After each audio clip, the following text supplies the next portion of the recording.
Roll call.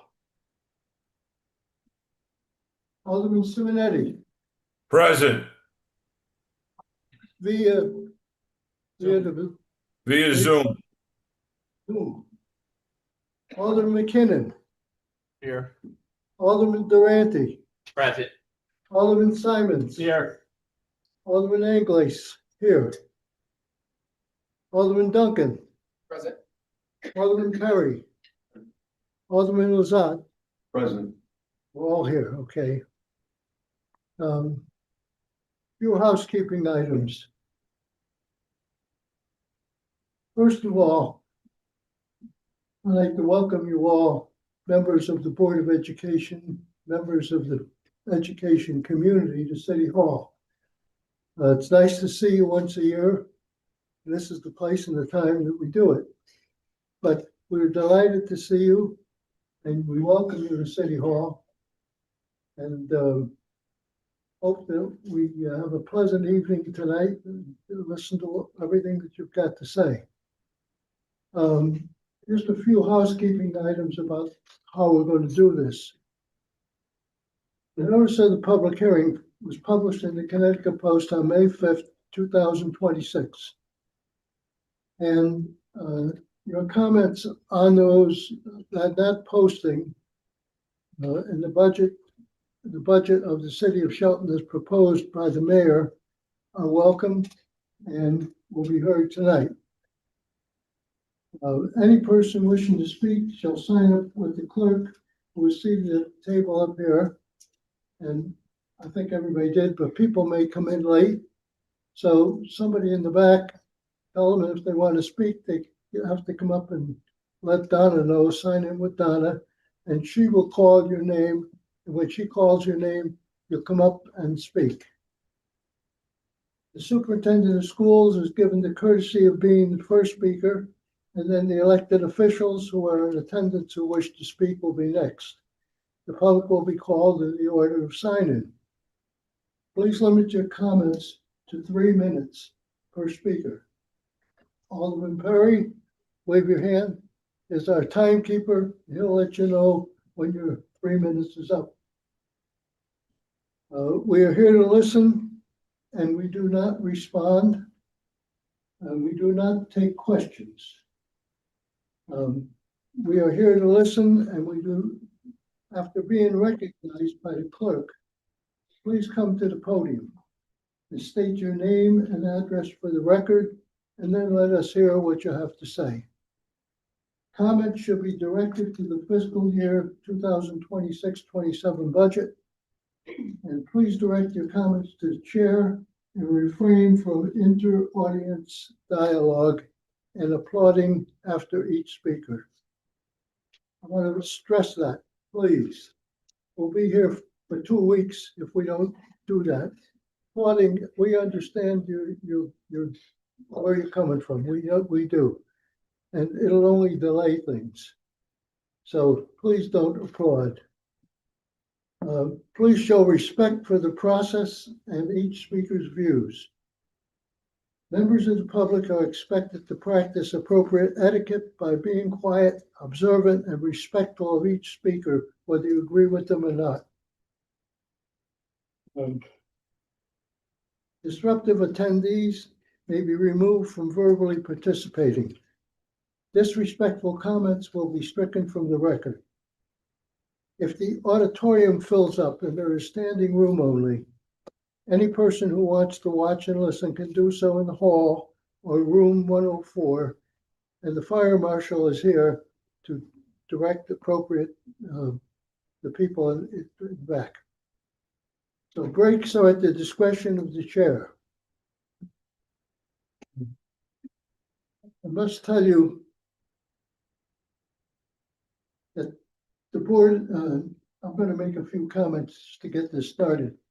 The Board of Education recently gave us a revised budget, and I want to get everyone on the same page. We're not talking about the first budget, we're talking about the second one. And the revised budget proposal is for $2,608,914. It's a 3.2% increase over last year, and the rate of inflation from as of April is 3.3%. So they're right on the money. According to Superintendent Ken Saranich, and I'm quoting, "Please note that this revised budget is the baseline required to meet all contractual obligations and avoid the loss of programs and the loss of staff. This revised budget does not include excess special education excess cost of 1.3 million or the employee benefits affected by healthcare costs in the amount of $511,200.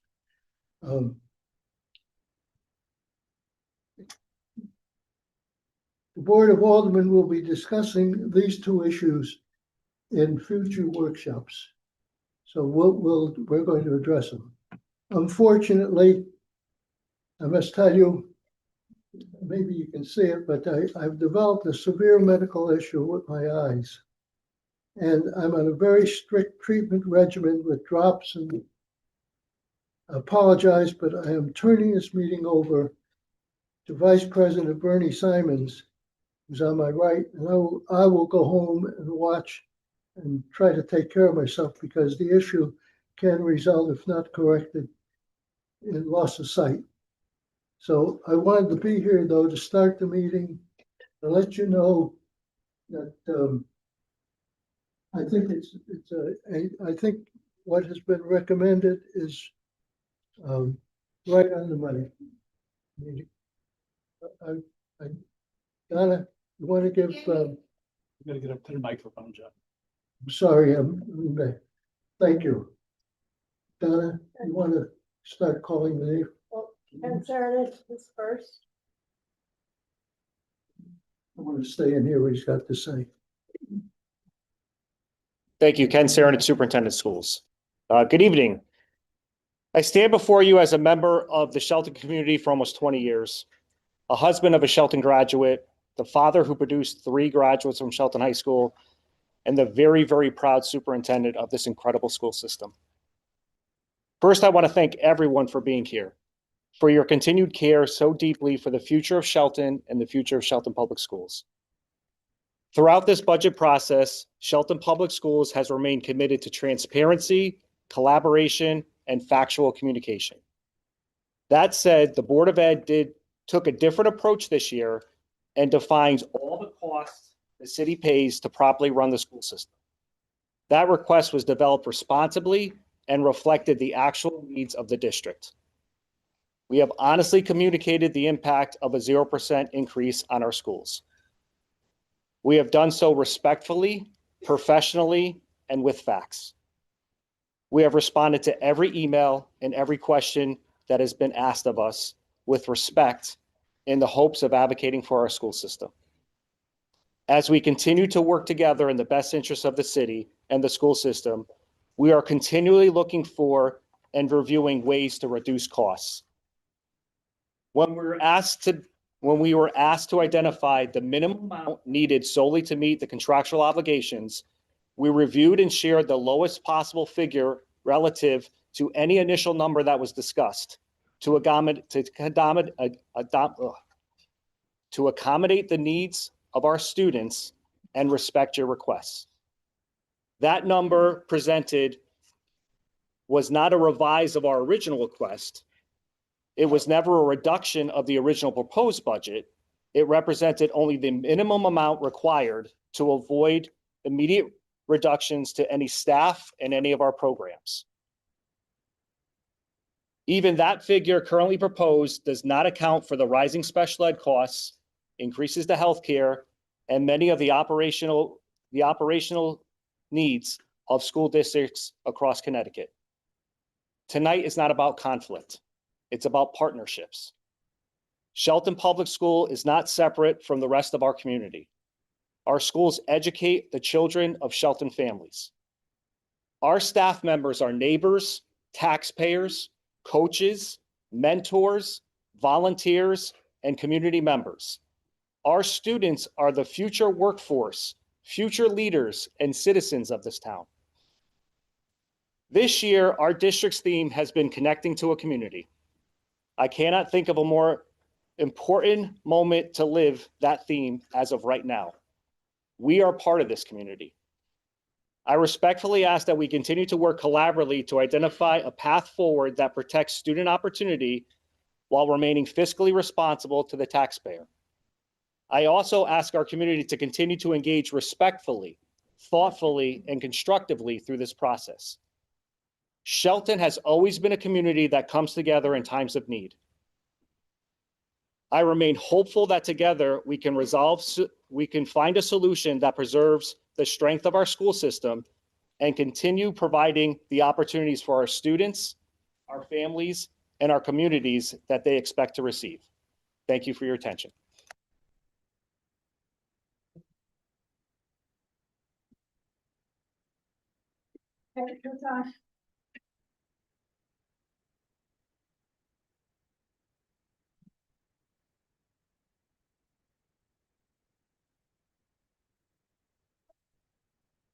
Good evening. Kate Kutash, 275 Beardsley Road. Shelton cannot maintain quality education for its children being underfunded year after year after year. The mayor's recommended allotment is not acceptable. There seems to be confusion for some people about what we have requested.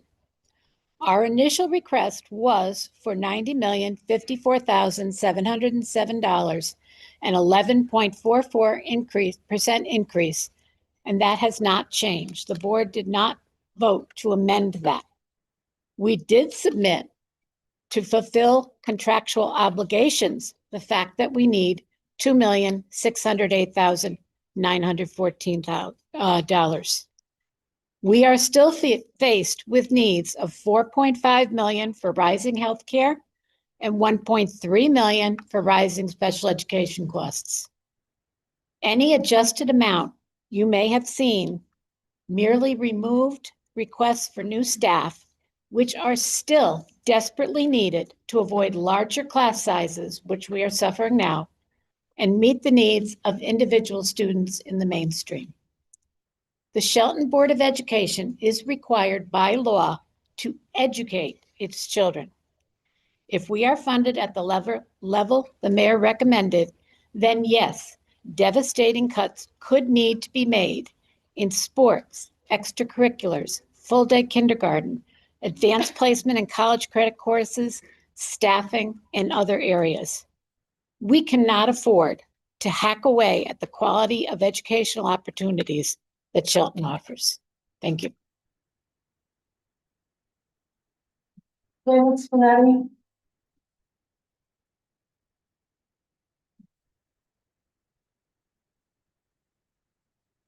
David Spinetti, 26 Serenor Drive.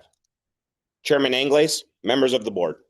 As a taxpayer, parent, and lifelong resident of Shelton, I am disheartened to see that the relationship between the Board of Aldermen and Board of Ed, which in years past has worked towards the best interest of both taxpayers and students, has felt especially strained this year.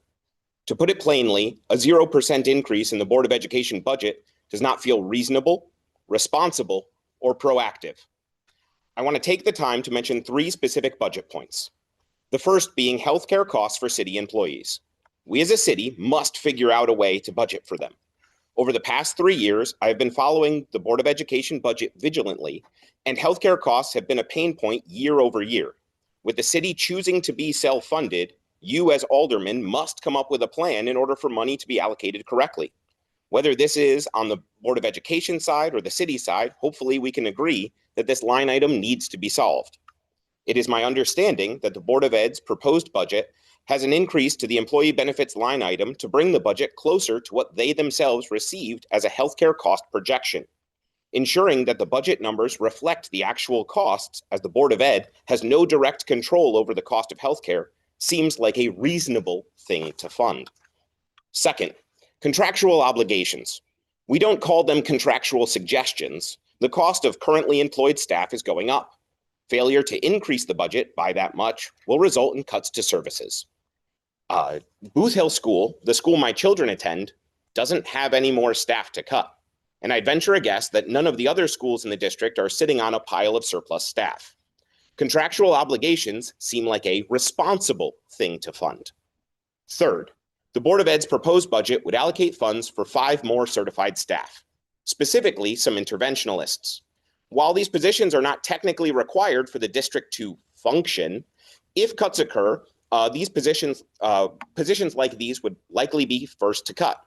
I would like to explain why these positions are vital to driving down costs. These are specialists in math and reading that focus on regular ed students whose test scores suggest that the students are performing below grade level. These students are at risk of needing additional services. By receiving intervention, students are less likely to need specialized services, known more plainly to all of us as special education. With so much discussion on the cost of special education students within the district, it seems prudent to offer support by hiring additional interventionalists. 5 additional certified staff seems like a proactive thing to fund. I hope that you as a board will consider these things as you plan for the 26-27 budget for the city. I'll be speaking with some of you later in the week. Thank you for your time. Pam Garrett,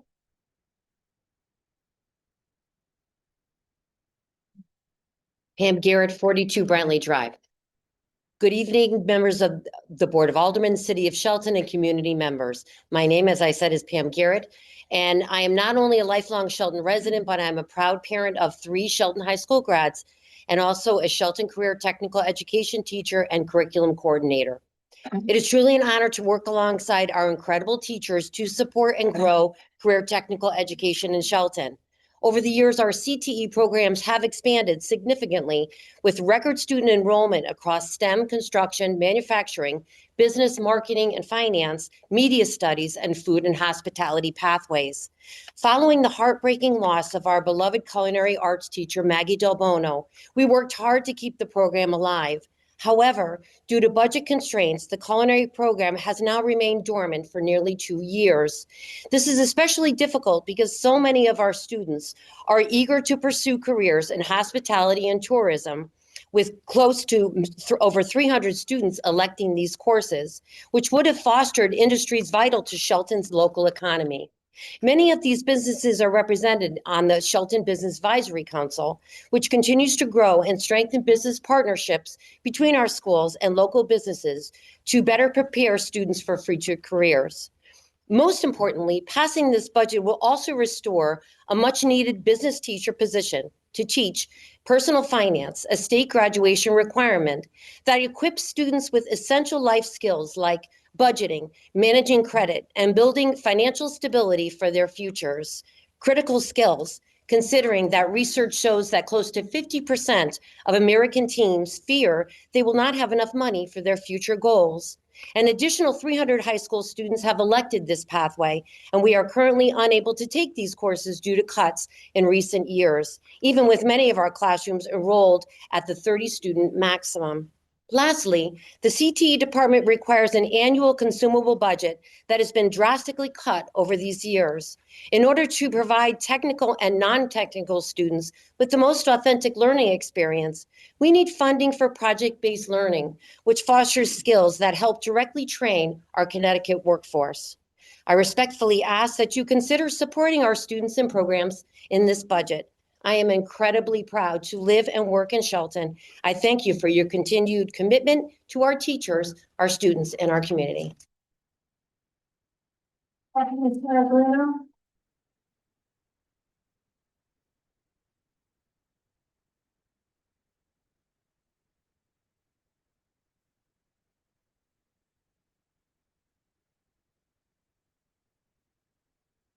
Good evening, everybody. Thank you for the opportunity to speak. My name is Anthony Smaraglino. I live on 74 Sinzaba Heights in Shelton, and I'm also a member of the Board of Education.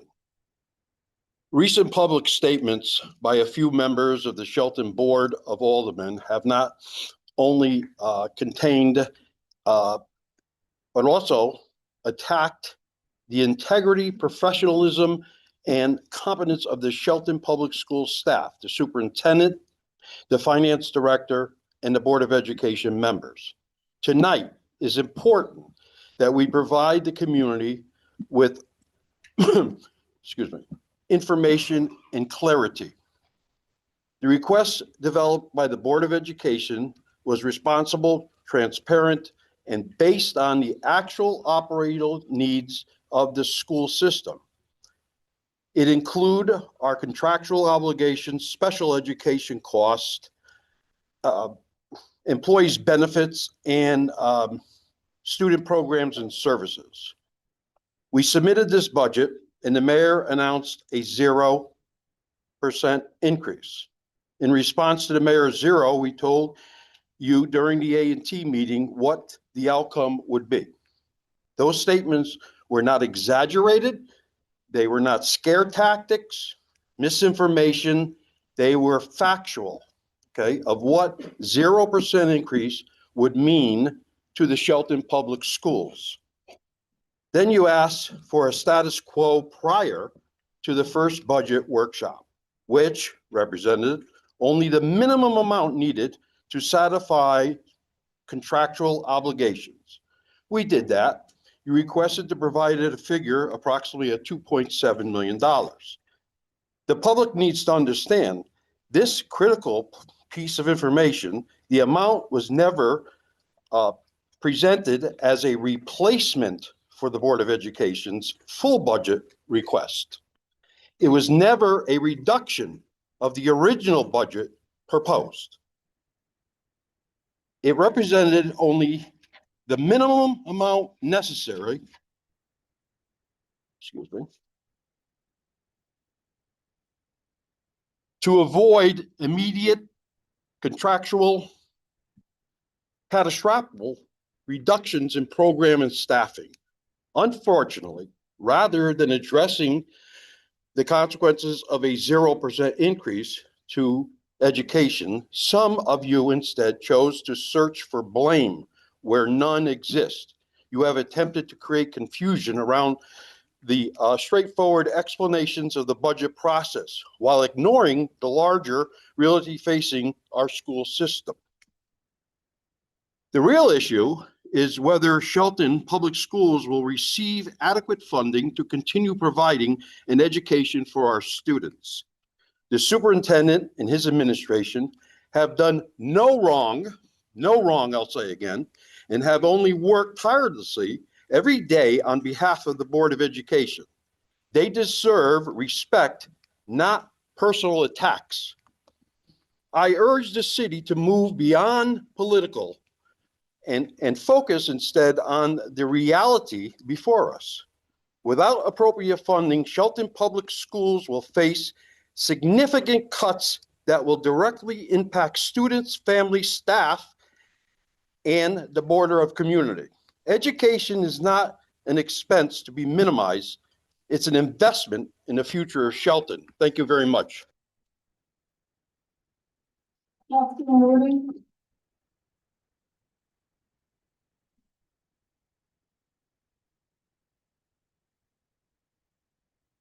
Good evening. My name is Justin Moody. I live at 369 Aspetuck Trail. I may be one of the only people here who aren't employed by the Board of Education or teacher or anything like that. I have children and I live in Shelton, but they're not in school yet. I'm an attorney. My wife is a professor. We live in Shelton and we want to continue to live in Shelton. I hope you all laughed when you saw the budget proposed by the mayor. I know that I did. A 0% increase or even this 3.3 or 3.2% increase that you're talking about is a joke. It's not serious. It can't be. It can't be serious for a city of people who don't want to see their crime rates go up in a couple of years. Not a city of people who want to see economic growth down the road. Not for a city who wants to attract residents and businesses to their city. Because I'm sure, as you'll hear from other people who are more qualified to talk about the statistics, about the economics of it, they will tell you that if education is cut, the long-term effects are that crime will go up, residents will leave, property values will drop, businesses will dry up, and so on. Investing in education is not only the morally correct thing to do because it's our children and we love them and they're our future, it's the economically correct thing to do. And we're not even talking about higher education here. We're talking about educating our children, the basics, math, science, history, all of those things that we want our citizens to know as we interact with them on a day-to-day basis. When one student is disruptive in their class, that doesn't affect just them, it affects the whole class. Now, do we just let the teacher handle that? Or do we have people who are specially trained to intervene? Do we have people who can help guide that student to more corrective behavior that won't affect the rest of the students? These are the people that are going to be cut if the budget isn't fulfilled completely. The problem is that the impact of education isn't going to be felt today. It's not going to be felt tomorrow. It's not even going to be felt in the year of 2026, 2027 budget. The impact is going to be felt years from now. The teachers and staff who will be laid off will feel it immediately for sure, but you won't feel it until the years and decades to come, if you're wise enough to pay attention. When you see the Shelton literacy rate going down little by little, year after year, and you see that curve, then you'll know 10 years ago, I should have voted to increase the budget to its full amount. When you see property values start to plateau and level off and then start to decrease, then you'll know I should have voted to fully fund the education budget 10 years ago. When your city budget goes down because the overall economic activity of the region has gone down, you'll know this was one of those decision points that made that happen. If you're wise enough to know that these kinds of decisions have long-term impact. When your donors, the people who run the businesses in this city, complain to you, Mr. Moody, you're 3 minutes, sir. I apologize for the time. please fully fund the budget. Minister Keller,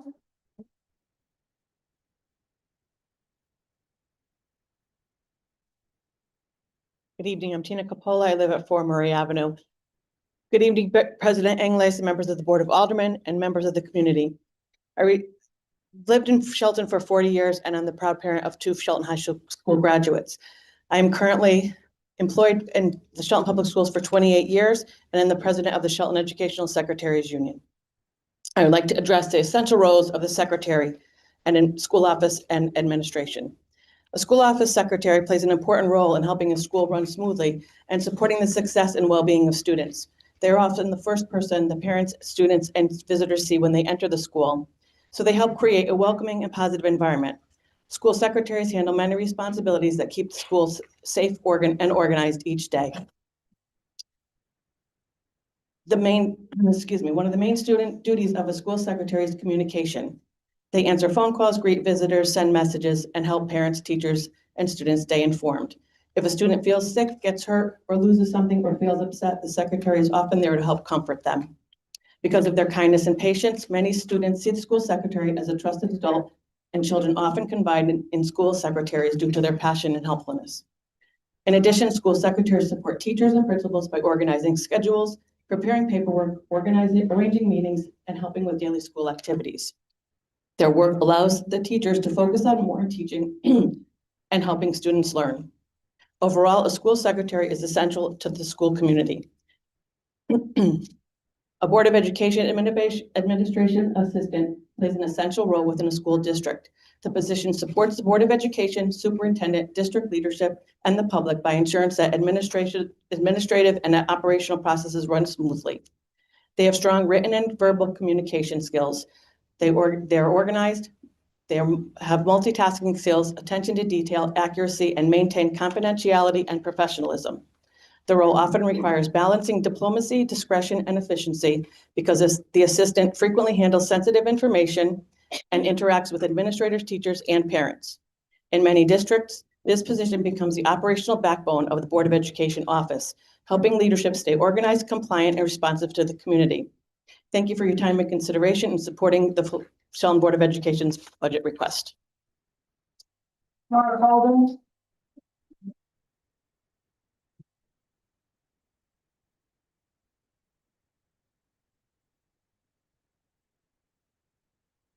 Good evening. I'm Mark Holden, 275 Soundview Avenue. I understand that you have asked for the cost to meet contractual obligations in healthcare, and I do take that as a positive sign. Education does require considerable resources.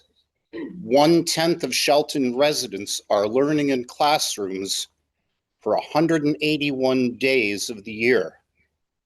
These students are the future of Shelton. The budget that you're starting with would decimate the school system. That has long-term implications because in Shelton, you need to start with the solid foundation to educate, and you build on top of it each year. Full-day kindergarten is at risk. We know that program saves us money in the long run by reducing the amount of remedial help students need in later grades. You wouldn't knowingly build a house with the foundation that wasn't sound because you know it becomes a cumulative problem. In the 2017-18 school year, Shelton was ranked in the top quartile for student achievement. Since then, budget constraints have routinely reduced educational resources. And for the 2024-2025 school year, our standardized test scores ranked us 77th out of 156 districts. Just one spot above the middle of the pack. A loss of 10% of educational resources will have detrimental effects on student achievement. We're likely to fall below average. The rankings for the school year covered by the budget that you're currently working on will be available just a few weeks before the next local election. Would you rather take credit for helping to eliminate the us and them mentality that's been hurting our student achievement? Or are you willing to take the blame for providing funding that forced our student achievement to fall below average? As it stands, the tax on my home will increase by a little over 13% if the current proposal is passed without any changes. But the Board of Education wouldn't see an extra dollar. Increasing the city budget to account for inflationary expenses while refusing to address contractual and mandated obligations for the Board of Education. I'm sure it isn't. Okay, well, I encourage you to find a way to treat education equitably and provide adequate resources for our educational system. Sandra Morrell. Sandra Morrell.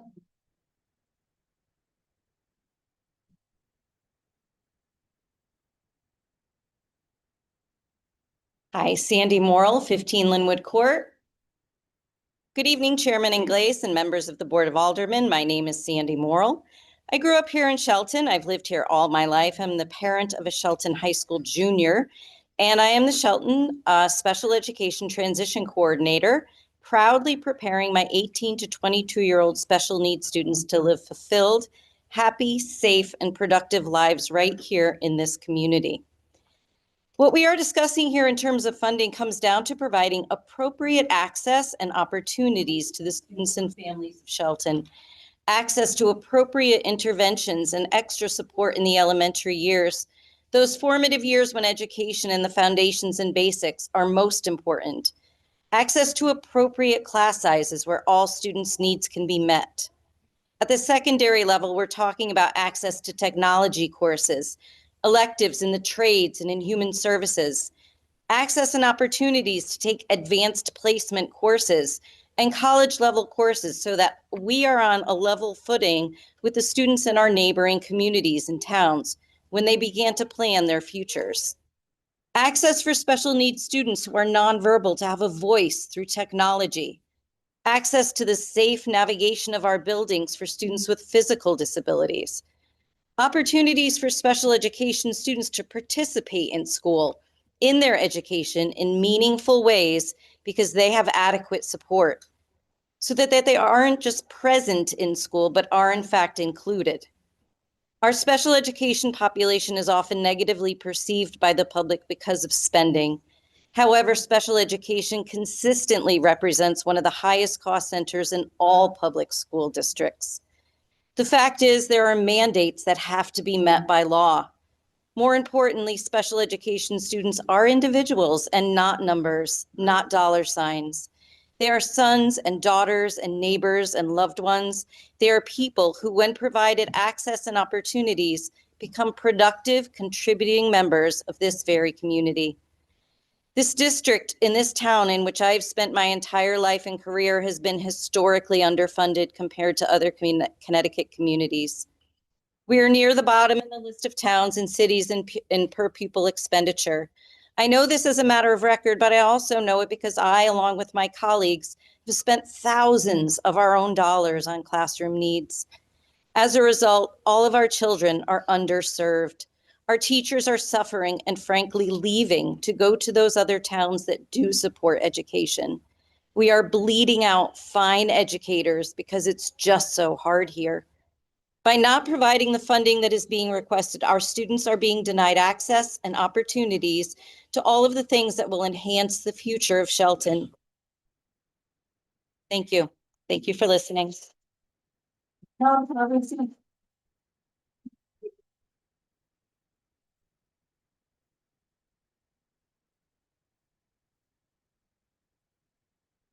Harbinson, Shelton, Connecticut. I've lived in Shelton all my life. I've served on the Conservation Commission for 28 consecutive years. I participated in 28 annual budgets in that process. And I am very disappointed that the process is breaking down. Departments make a requested budget, submit it to the mayor to assemble a proposed budget. Board of A&T does a recommended budget, and you and the Board of Aldermen do an adopted budget. That process is breaking down when I see that the Board of A&T couldn't even come up with a recommended budget. And then there's some sort of shadow budget being talked about between the Board of Aldermen and Board of Ed. It's very disappointing. The lunacy of a 0% budget should not be accepted by you. It's in your hands now.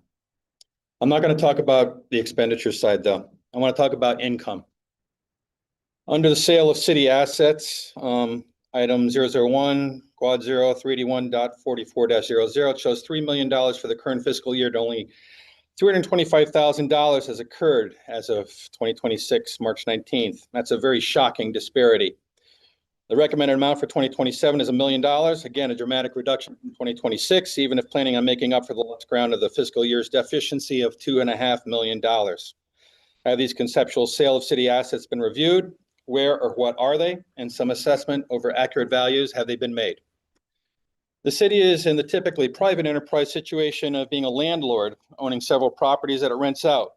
In some cases, this is understandable, like Lafayette School, earning income from a church, United Way Theater, etc., and serving the public purpose of a registrar of voters. In other cases, specifically single-family homes, I am confused. 38 Black Hills Road, 45 Grove Street, 27 Old Town Road, 279 Soundview Avenue, 56 Perry Hill Road, 58 Perry Hill Road. These are all residential properties. They vary in character, but have nearly identical rental amounts. Why?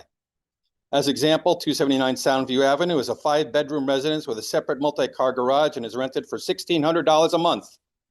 That is far below market value in Shelton, and it shows no increase for the next budget year. If these city assets are leased at such low rental levels, there are two choices. Hold on to these homes and deed restrict them as affordable housing, adding points to the formula which keeps the city gaining towards thresholds which either provide a moratorium or an exemption from affordable housing regulations under Code 8030G. Sell the properties. Get out of the private enterprise business, being a landlord. Each of these properties could easily garner $400,000 at current market prices. 6 properties, that's $2.5 million. Put them back on the tax rolls, average of $3,000 a year. You're generating $18,000 in property taxes. I whittled these down, Ben, so I hope I get under the wire. I understand. Well, my time is up. Thank you.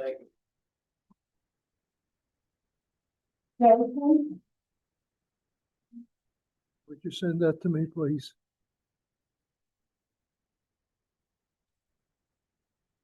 Good morning, everybody. My name is Jacob. Yeah, Dear Board of Aldermen, my name is Deacon Alvarez, and I go to Sunset Elementary School. In my opinion, I think you should give us the amount of money that the Board of Education requested to help the schools in Shelton. Every day I go to school to do my best to learn new things.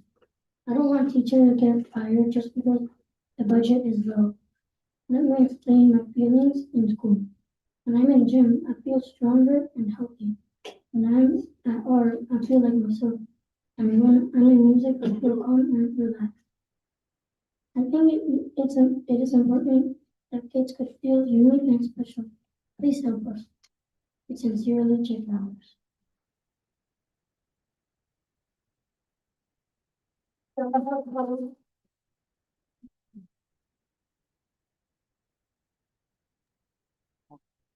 For Plant, 21 Mohegan Road. Good evening. My name is Jennifer Plant, and I'm here tonight as a Shelton taxpayer, parent, and special education teacher here in this district. I currently teach at Elizabeth Shelton School with the fastest growing self-contained autism populations. Every single year, the needs increase, the number of students increases, the level of support required increases, yet staff are continuously being asked to stretch further and further beyond what is sustainable. I need you to understand that this is no longer a conversation about extras or wants. This is about what our schools need in order to function safely, effectively, and with dignity for all students. In my classroom, we are teaching far more than academic. We are teaching communication, independence, emotional regulation, vocational readiness, social and life skills. With the right support, these students can absolutely become contributing members of our community, working in local businesses, stores, restaurants, and companies right here in Shelton. But those outcomes do not happen by accident. They happen because students receive consistent support, individualized instruction, and enough trained adults in the building to meet their needs. Right now, we are bursting at the seams. Caseloads are climbing, classroom demands are intensifying, staff are exhausted, and despite giving everything we have to our students every single day, there's only so much people can do when the resources are not keeping pace with the reality inside our schools. And I see this not only as a teacher, but as a parent. My son is finishing kindergarten at Mohegan School, and I see firsthand how desperately our schools need more adult support with supervision and student needs, even for things as simple as helping and monitoring children during bathroom requests, transitions, or ensuring students are safe and supported throughout the day. These are not luxuries. These are basic needs in any elementary school environment. The truth is, if the budget is not approved, the impact will be felt immediately and deeply. It will affect staffing, student support, classroom safety, and the quality of education our children receive. The people absorbing the impact will not be adults sitting in this room tonight. It will be the students. Shelton has always taken pride in being a strong community that values its schools. Now it's time to prove it. Because when we fail to invest in education, especially special education, we're not saving money. We are delaying support, increasing future costs, and limiting opportunities for the very children who are counting on us to advocate for them when they cannot advocate for themselves. I urge you tonight, approve the budget, support your students, support your educators, support the future of Shelton before these growing needs become an even greater crisis than can no longer be managed. Thank you.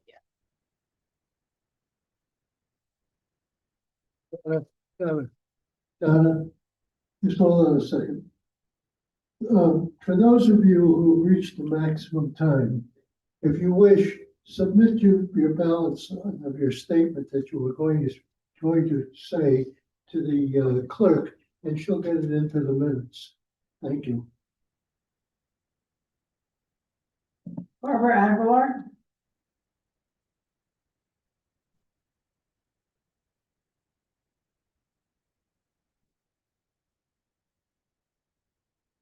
Good evening. My name is Barbara Aguilar. I reside at 124 Bushra Avenue. I'm here tonight not just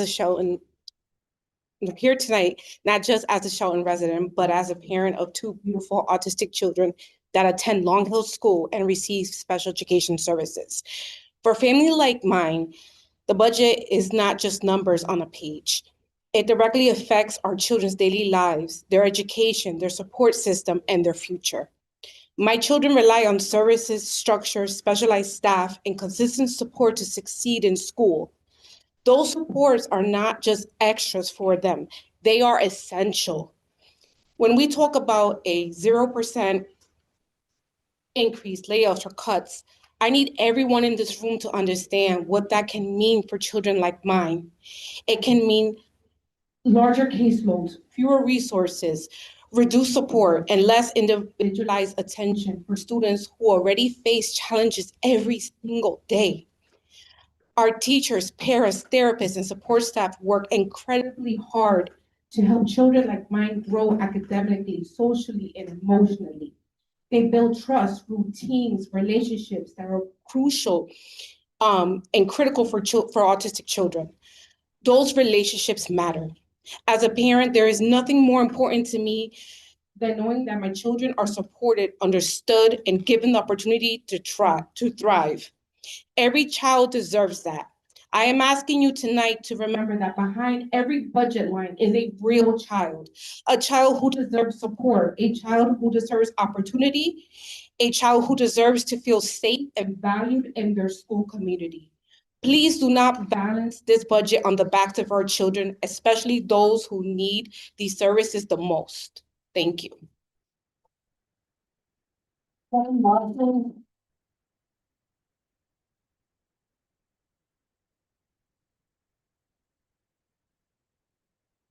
Hello, everyone. My name is Jen Marsan of 14 Cold Spring Circle, and I would like to thank everyone for coming, and also thank you, Board of Aldermen, for allowing me to speak tonight. However, as a mom of 2 Shelton students, a SPED special education para at Long Hill School, and a proud founding member of SEPTA, today is the day. 0% increase, 0. And somehow we're supposed to accept teacher cuts, half-day kindergarten, losing programs our kids depend on. Absolutely not. We love to say, kids are our future, but actions speak louder than words. Because the truth is, strong schools require support. You cannot pour into students while stripping away the resources from the people serving from them every single day. As a mom of 2 kids who love their school and who are both in the SPED 504 and IEP programs, as someone who loves working at her school, but unfortunately, if half-day kindergarten happens, I have to quit because of the rising costs of daycare. And as someone as firsthand who sees what our kids need on a daily basis, I cannot stay silent about this. This is bigger than politics. This is about our students, our children, our teacher, our staff, and the future of our community. As citizens of Shelton, we must stand together because years from now, our kids won't care who stayed comfortable. They will remember who fought for them. And I refuse to say to my 8-year-old and my 4-year-old and all the students who I adore and love and serve every single day that I did nothing for them. So if you believe our kids deserve better, please approve this budget that we are asking not only for the betterment of our schools, but for our children and our teachers and our staff and the future kids of Shelton. Thank you.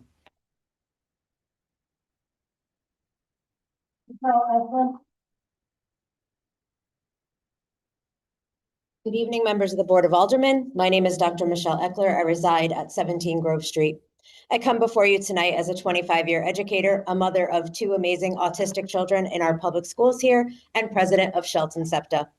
I recognize that this board often finds itself in the crosshairs of complicated political debates. Your role requires you to balance many competing interests while navigating concerns about transparency and fiscal oversight. These are valid concerns, and I'm here to ask that we work together to ensure that these adult challenges do not result in loss of services for our children. We can address the political issues without allowing them to impact the quality of our classrooms. Data from the most recent U.S. Census provides a helpful look at the actual makeup of our city. Our budget conversations often focus on the 21.4% of our residents aged 65 or older. Our youth under the age of 18 make up 18.9% of our population. There's a very small difference in percentage there. I believe our budget should reflect a commitment to both of these vital groups. The census also shows that our median household income is 185,000. Since a median represents the exact middle point of our community, it is not influenced by the number of very high or very low earners. I firmly believe that this number shows that Shelton is a resilient and capable community with the resources to support its schools. Partnership is the only sustainable way to build a thriving city. We must move away from the adversarial climate that often defines budget season. When the city, the schools, and our families work in isolation, we lose sight of our shared goals. A strong partnership creates a culture of mutual respect and clear communication. It allows us to solve problems early rather than waiting for public crisis. As a parent and president of Shelton SEPTA, I want to be part of that solution. I want to help you understand what the realities of our classrooms while supporting your positions as representatives of our city. You have the power to make positive systemic changes for the future of Shelton. One day, I would love to see our city set new expectations for budget transparency that apply to every single department in this city. I would love to see a standard for budget presentations that include clear expectations and visual data. And finally, I would love to see a full and complete line item budget for every department in the city be posted to our website, like many of the cities and towns around us. These improvements would benefit every taxpayer. I truly believe that we can fix the process for the long term while still protecting our children this coming year. Bless you. Adults have the capacity to resolve their political concerns through collaboration. Our children rely on us to keep their interests at the center of the conversation. I am asking you tonight to put political differences aside and support a budget that honors our commitment to the next generation. Thank you for your time and your dedication to our city.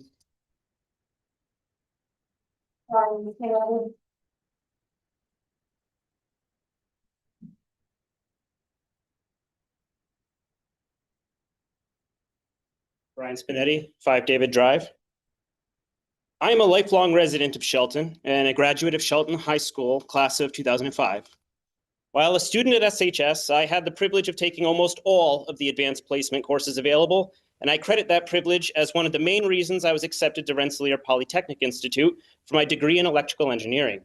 It is with this degree that I was able to secure my career at Sikorsky Aircraft, where I now earn enough to raise my 2 children along the same path, in the same buildings, marching steadily toward and hopefully beyond my own achievements. Except now, I have yet another stressful burden to worry about, coming to meetings like these. Whether the mayor and board of aldermen find the futures of Shelton's youths worth funding. I personally think it is morally reprehensible and ethically bankrupt to play budgetary chicken with the futures of our city's children. Please fully fund the Board of Education. Thank you.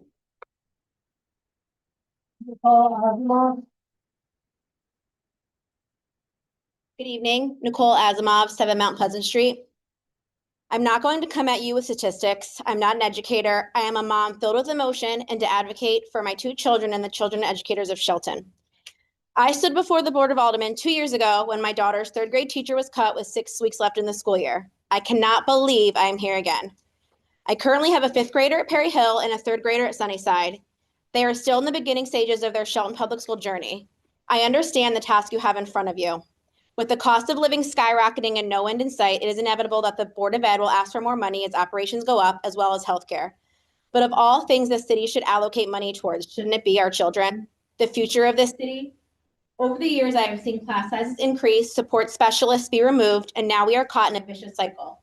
Just 3 years ago at Sunnyside, my son had 18 children in his kindergarten class, and there were 3 teachers. This year, there are 2 kindergarten teachers with 28 students in each. While we appreciate the educational tutors given, it simply isn't enough. As stated, these are not wants, these are needs. Please put politics aside and fund our schools so you don't have to hear from me again next year. Thank you.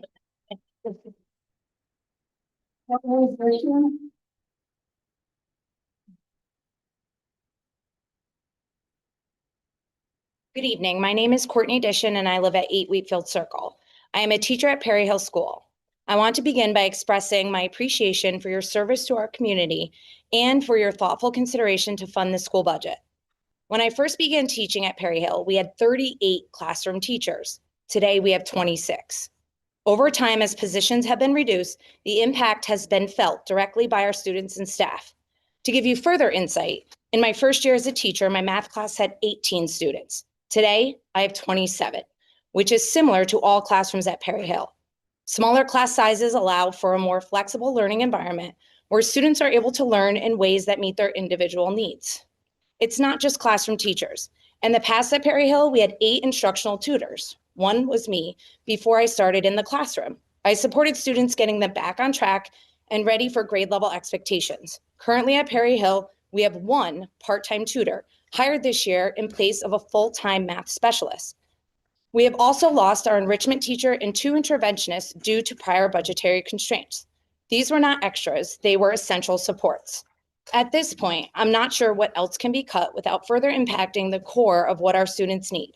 While it is critical that you meet the necessary funding to keep us at status quo, your responsibility goes beyond that. Our students need more: adequate staffing, manageable class sizes, and access to resources that allow them to thrive academically, socially, and emotionally. I share this with you not in criticism, but in partnership. We all want what is best for our children of this community. A 0% increase in the context of what has already been reduced continues a trend that is becoming increasingly difficult to sustain.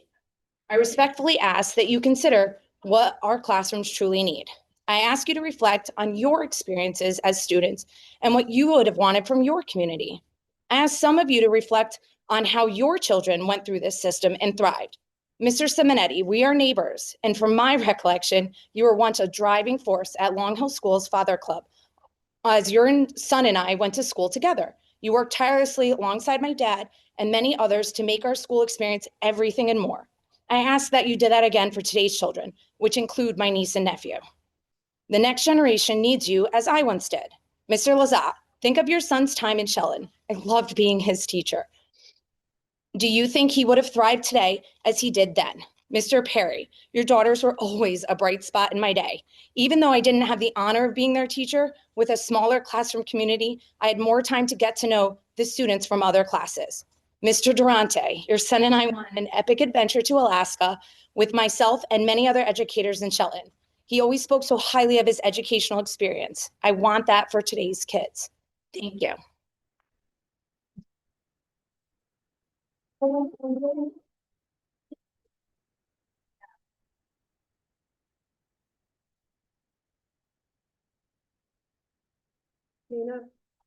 Tina Pingree? She's gonna pass. She's not gonna talk. Okay. Ashley Audette?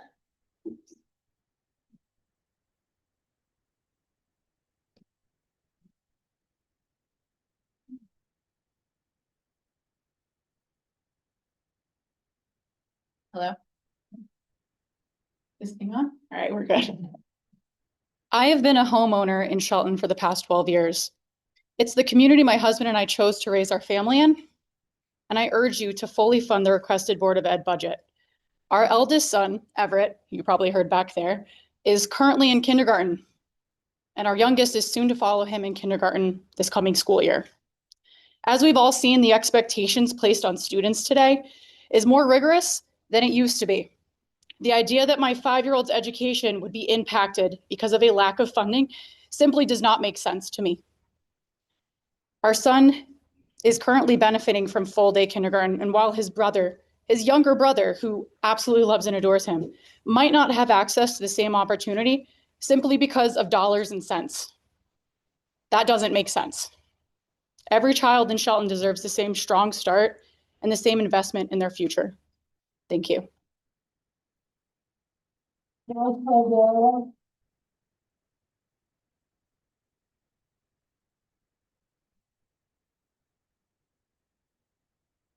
evening, members of the Board of Aldermen and community members. My name is Melissa Dario. I reside at 7 Hazel Court, and I have a 4th and 2nd grader at Booth Hill Elementary.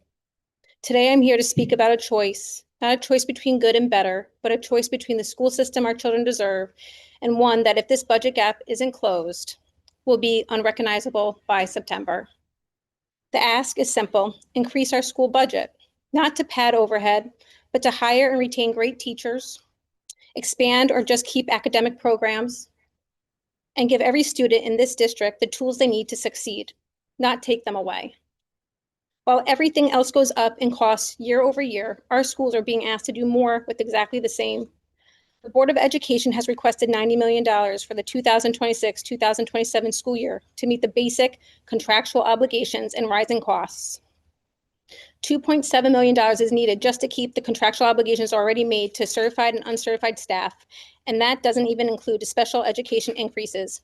Employee benefits are already frozen, and as of April, we've exceeded that value this year. The board's budget includes 5 certified staff positions. These positions are not technically required, but they are vital in assisting students identified as below grade level on district assessments. To cut 72 plus staff members and extracurriculars leaves nothing but explosive classroom sizes. What is responsible about dismantling the school system that drives our local economy? While the mayor proposes a decrease in the mill rate, we must ask, what is the benefit of slightly lower tax if your home's total value drops by thousands because the local high school can no longer offer sports or advanced academics? Homebuyers prioritize school quality. Substandard school districts reduce property values for every resident, whether they have children in the school system or not. I sat here when the Board of Education held their public workshop outlining the potential catastrophic cuts. After all was said and done, it was deeply disappointing to hear that you can do nothing, that it's the state that needs to do more. It feels like checking a box. Like having us here for public comment is an obligation, not an opportunity. So we use our time, we write speeches, we leave work early, we stand before you. Because if we don't, you'll say nobody cares because nobody showed up. Here we are, here I am. When we fund our schools, we fund our children's futures. Our students are counting on you. I am counting on you. Please support the increase in funding to our schools. Please don't let our words fall on deaf ears.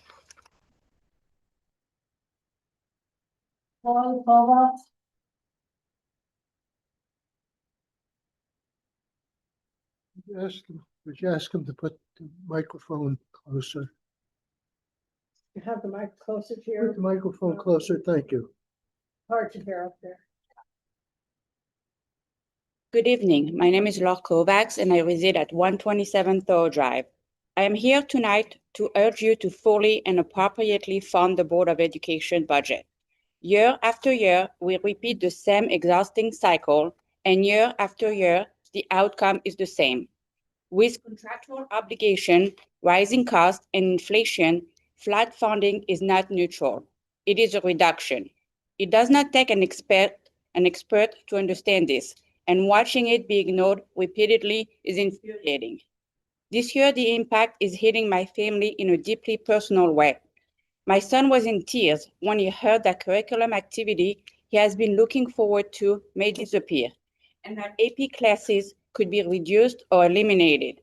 He has been excited about attending Shelton High School specifically because of those opportunities. And to see that excitement being replaced with fear and disappointment is heartbreaking. My daughter Leah is graduating this year, and I want to express my sincere gratitude to the incredible teachers who have supported her. Their dedication, creativity, and commitment to our children may have been extraordinary. They do so much with so little, and they deserve far better than the lack of support they continue to receive from this town.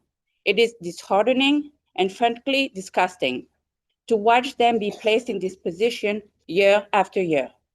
The ongoing tension between City Hall and the Board of Education must stop. The BOE is one of the most transparent budget lines we have, and yet misinformation continues to circulate every budget season. It is old, it is damaging, and it is hurting our children. Our students deserve stability, our teachers deserve respect, and our community deserves leadership that prioritizes education, not as a political battleground, but as the foundation in our city's future. I am asking as a parent, a taxpayer, and a resident who cares deeply about this community that you fully fund the Board of Education budget. Not partially, not symbolically, fully. Our children cannot afford another year of cuts disguised as flat funding. Shelton students deserve better. Please choose to support them. Thank you.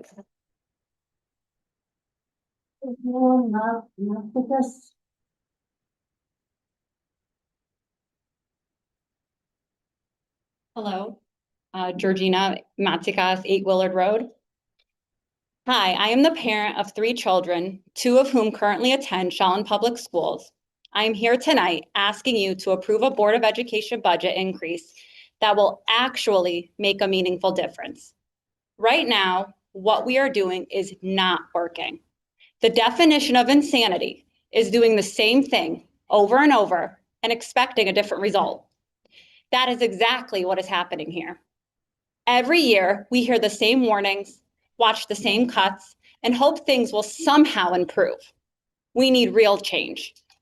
The Board of Education requested an 11.44% increase because they know firsthand what our schools are lacking. The response from the mayor was a proposed 0% increase. 0. I have to ask, was there any real effort made to understand what our schools are facing every single day? Did anyone take the time to walk through classrooms, speak with teachers, or see where students are struggling because resources simply are not there? And honestly, I want to ask all of you sitting in front of us tonight, are you truly okay with this? Are you comfortable watching our schools struggle year after year while expectations continue to rise and support continues to shrink? If the Board of Education is coming to you asking for an increase this significant, shouldn't that raise concern? Shouldn't it make town officials want to dive deeper, ask questions, meet with educators, and figure out what needs to change to make things better? Instead, it feels like these concerns were dismissed before the conversation even began. From where parents are sitting, education feels like it is being treated as an inconvenience instead of an investment. Responding to an 11.44% request with 0% sends a message that the struggle of our students and teachers are either unseen or unimportant. We cannot continue operating in survival mode and pretend it is enough. I urge you tonight, please do not pass a budget that simply delays the problem for another year. Do not pass a budget whose only goal is to barely maintain the status quo. We will all be right back here next year having the same conversation, except the situation will be much worse. Pass a budget that gives our children the education they deserve. Pass a budget that allows our hardworking educators to keep their jobs and feel valued. Pass a budget that protects programs instead of cutting them. Pass a budget that allows our children to learn in the safest environment possible. Pass a budget that makes families proud to live in Shelton and confident in the future of our schools. Put politics aside. Stop thinking about this budget cycle or the next election. Think about the students and the educators in the classroom every single day. Our children are worth more than the bare minimum. Thank you.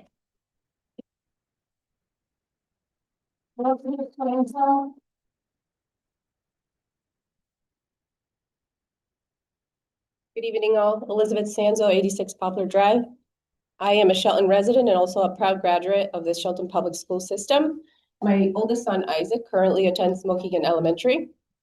I took some time to read the mayor's remarks about education in his 2026 and 2027 budget presentation.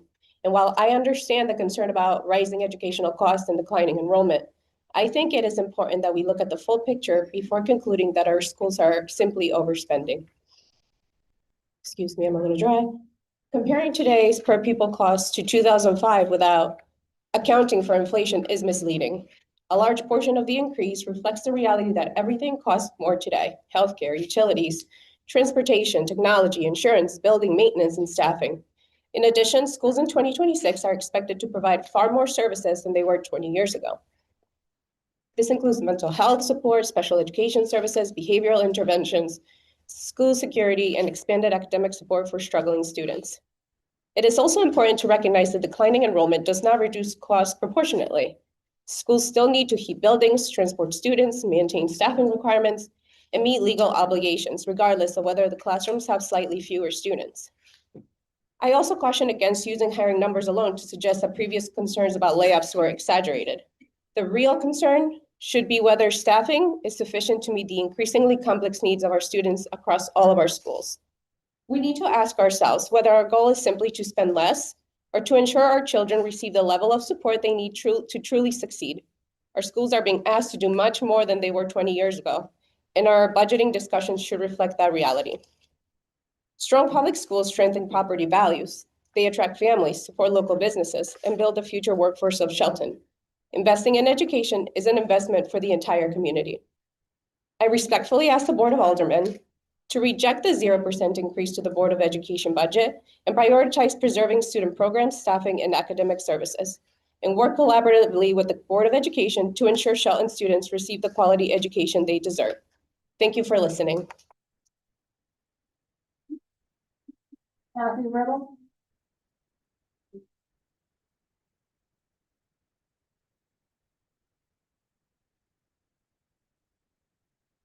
Good evening, Kathy Riddle, 2 Morgan Court. Thank you for the opportunity to speak tonight and in support of the Board of Education budget.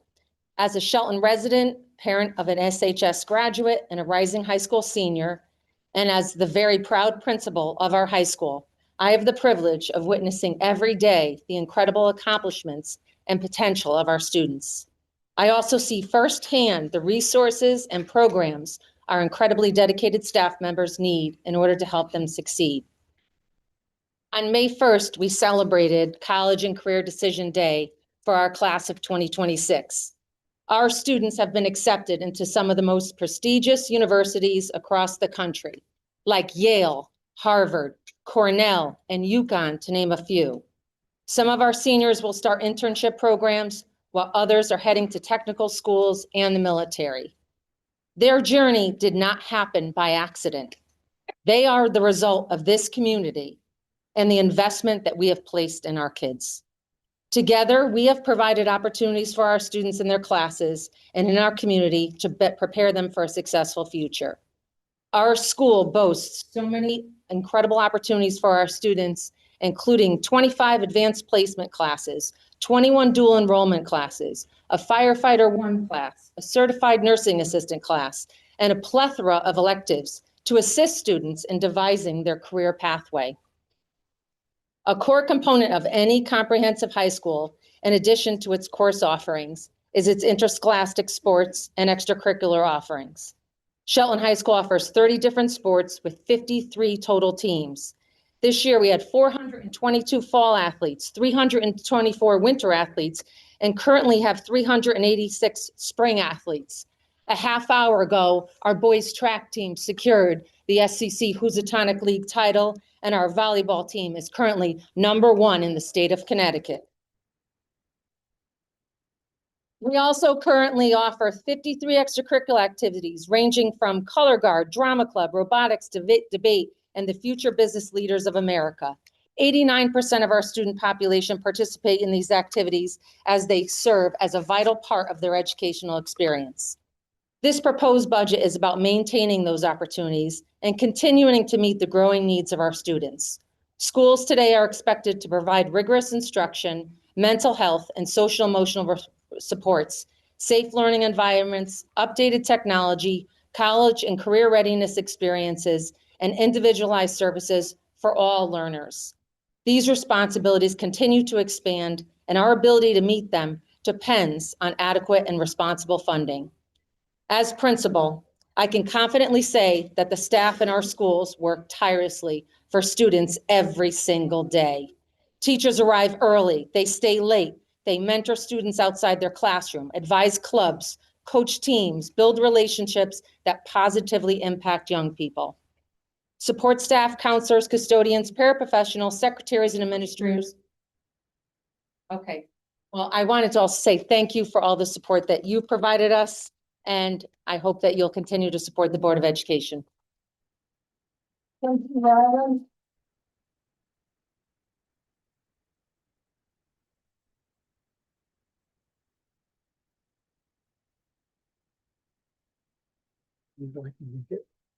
Sure. Yeah. Good evening. My name is Stacy Riley. I reside at 323 Beardsley Road. I have some concerns about the budget, as do we all. I've been an educator in Shelton for the past 30 years, and I raised all 4 of my children in Shelton. They are all graduates of Shelton High School.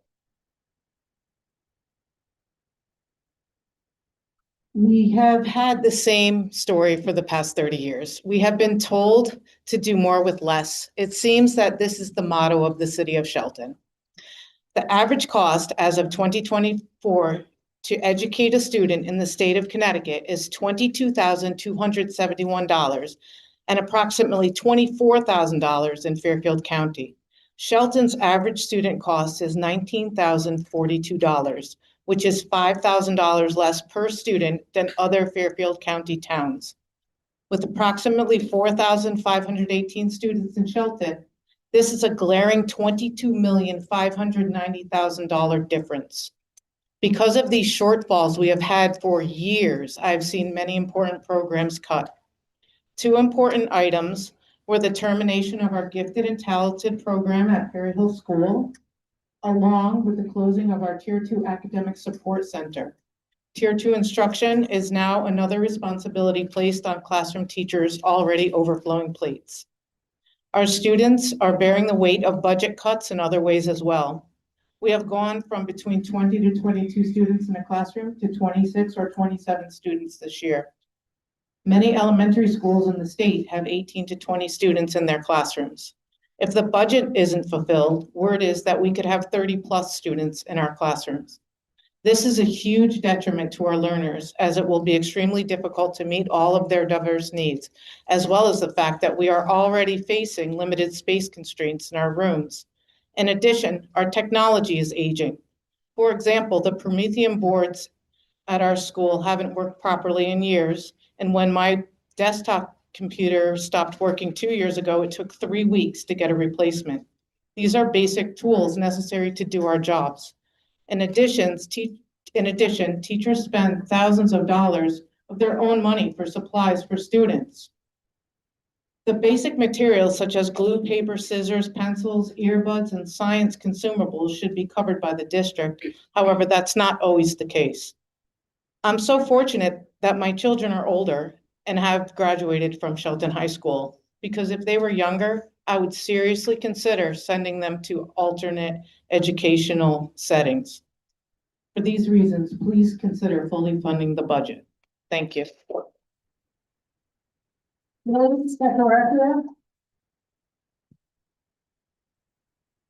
Good evening, members of the board. My name is Liz Sacaricia. I live at 7 Longview Road. I grew up in Shelton. I went to Long Hill School, and so did my dad, who's here tonight, and now my kids are going there. I spent a decade in New Haven for college and work and moved back in 2019, so my children could grow up here and have the same academic opportunities I had. I'm deeply concerned about the education budget, and I respectfully ask this board to approve the requested funding. Holding the budget flat does not support our children or the future of our town. The frustration, though, didn't start yesterday. It's been years in the making. Each year, our schools receive funding that keeps us status quo or worse. We all value low taxes. I do too. But the cost of keeping taxes low is visible in every corner of our school and honestly in our community. For our town to thrive, education cannot be the price we pay. Let me be clear, our teachers are doing outstanding work. My concern is the level of the investment our town is doing. Neighboring districts offer richer extracurriculars, smaller class sizes, expanded art and music, and stronger support services. And families are noticing the difference. My niece's kindergarten experience in Trumbull in a neighboring town is vastly different from what my daughter is receiving here in Shelton. On a personal note, my daughter is 6 and in kindergarten at Long Hill School, and my son is 2. I moved back home so they could have these great opportunities, yet my daughter also has fewer opportunities for music and art. She has a very large class size and reduced access to support services than I expected. Her teacher is amazing and pours into her, teaching her kindness, empathy, and all the things she needs to know how to do. The beginning of the year, she couldn't even read. Now she's reading full sentences. But the teachers are stretched extremely thin, trying to meet the needs of everyone in their classroom with absolutely limited support. These early experiences on our children are the building blocks of a strong education, and they require adequate funding and staff. In addition, as requested in previous meetings regarding looking into ECS funding and asking state representatives about it, I reached out to Senator Perillo, Senator Romano, and Senator McGorty. The only two who responded was an aide for Perillo, who said he's working with legislative colleagues to find solutions to funding education, and Senator Romano, who said, and I quote, "At this time, one of the primary drivers of the financial challenges in Shelton is an area that requires action at the BOA level to ensure appropriate funding. I would encourage you to continue raising the issue with the Board of Aldermen, as their decisions, particularly regarding healthcare funding, play a critical role in maintaining the stability of our school budget. Investing in our schools is not political point scoring. It is an investment in our future workforce, property values, public safety, and community health. Every dollar we put into education now will save us more down the line. I also want to thank Alderman Ingles to his past support of education. His leadership matters, and I urge the rest of the board to follow it now. Again, I respectfully ask you to approve the budget, prioritizing staff to reduce class sizes, restore and expand arts, music, extracurriculars, and protect support services that help students succeed. Thank you for your time and your service and for listening. Our children deserve a community willing to invest in their success, and I ask you to show that commitment tonight. Melissa Khalil.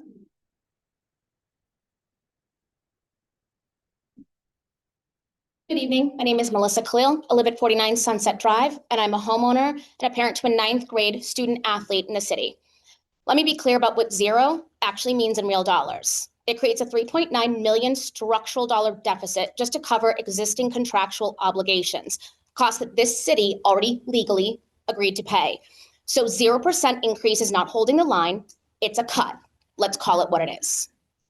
The superintendent has told you exactly what that looks like. We're talking about eliminating 72 staff positions, teachers, paras, support staff, gone.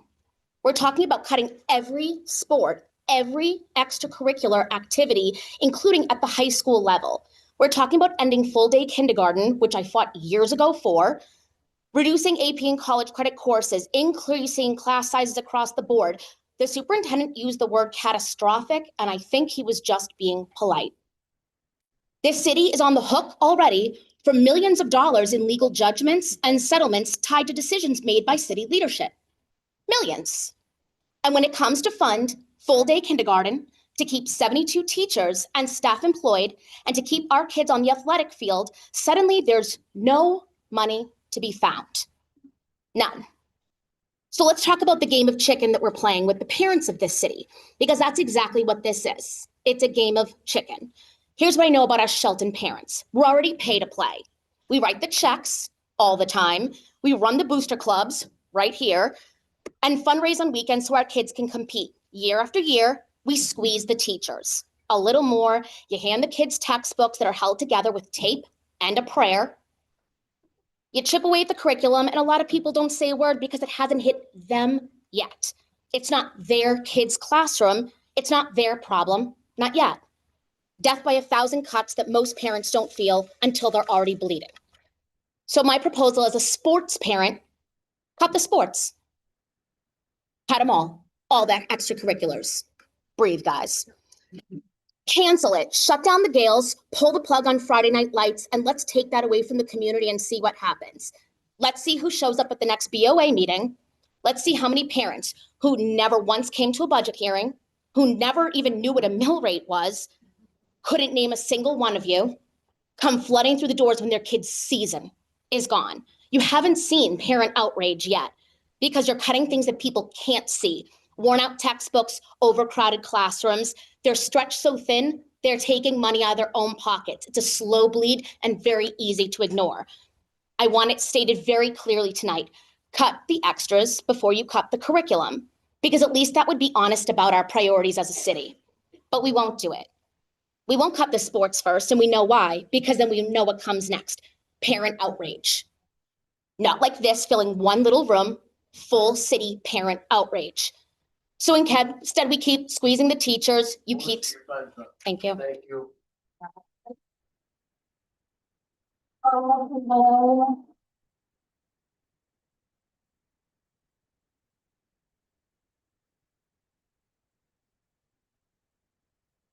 Good evening. My name is Carla Pisa Candelario, 41 Long Hill. I'm deeply concerned about the proposed school budget as determined by the mayor, what that will mean for the children and families of Shelton. Not just speaking as a resident and taxpayer, but also as a parent and a graduate myself of Shelton High School. I have a child in middle school, a Shelton High graduate, and a child in the special education program at Long Hill School. So I've seen firsthand the value of the school system across multiple levels and stages of education. My children have benefited tremendously from the services and support provided, and my little one has made incredible progress because of them. And that did not happen by accident. It happened because there were qualified educators, support staff, resources, and programs in place to help the children succeed. I personally moved to Shelton, or back to Shelton specifically because of the school system, and I know I'm not alone in that. When families decide where to buy a home, one of the first things they look at is the quality and the reputation of the schools. Shelton has previously built a reputation for excellence, and that is something that you as aldermen should be protecting, not dismantling. We're talking about special education, which are legally required services. We're talking insurance benefits for the very people on the front lines every day, caring for, teaching, supporting, and protecting our children, including many medically fragile and sick students. These educators and staff deserve stability, support. They are asking for less than what they truly need, and even that request is being denied, which is more than troubling. At the same time, the city continues approving large-scale housing developments and tearing down more and more green space to make room for them. And many of these developments are rental units. That means the city is increasing demand on public infrastructure, public services, and especially our schools without adequately planning for the long-term impact that growth will create. I think many residents are asking the same question. If we're building more housing, what exactly, or who exactly do we think is moving into these homes? Families, children, students who will enter the school system. So how can we continue expanding development while refusing to adequately invest in the schools that will inevitably absorb that growth? It makes absolutely no sense. And the consequences of not funding our schools properly will be felt for years. Larger class sizes, overworked teachers, reduced student support, fewer opportunities for our children to grow, compete, create, and belong. Frankly, it's unconscionable that our children are being asked to bear the burden of budget decisions while development around them continues at full speed. Especially while the mayor is being paid more for economic development, is him paying himself to ram through all these developments that are contracts he gives to his friends. Finally, I want to remind this board that the people in this room are paying attention. Families and residents vote based on whether their elected officials are willing to meet the needs of their community and invest in their children's future. Our children are not dispensable numbers on a spreadsheet. I hope you choose to stand with the families of Shelton tonight.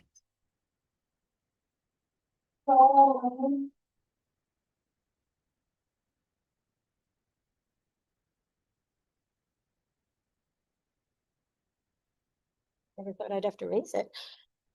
Good evening. My name is Joanne Allen. I reside at 20 Beech Tree Hill Road, and I stand before you with 3 hats that I'm wearing. I'm a resident, I'm a proud teacher at Long Hill School, 2nd grade, and I'm also the president of the Shelton Education Association. Our district theme this year is community. It encourages and fosters all parts of our Shelton Public Schools, the parents, the teachers, the admins, the secretaries, nurses, paraeducators, and custodians to work together to help support our students and help them reach their full potential. Every employee, everybody employed by the Board of Ed has an influence on our students. Our community doesn't end there. The Board of Aldermen are also an integral part of our community, not only for funding, but your collaboration and support of our work solidifies our community. My executive board and I have been, over the last 2 years, to many of the Board of Aldermen meetings monthly, and I was listening. I heard that you did fund when we needed new roofs, new floors, windows. I know those are capital expenditures, but also uniforms for our soccer team at the high school. We want to thank you for that. We have seen your hard work and dedication to our city and appreciate it. We are asking for you to provide funding for our students to achieve the goals. With that said, all 3 of my personas would like to thank you again for your service and dedication to our community. Thank you.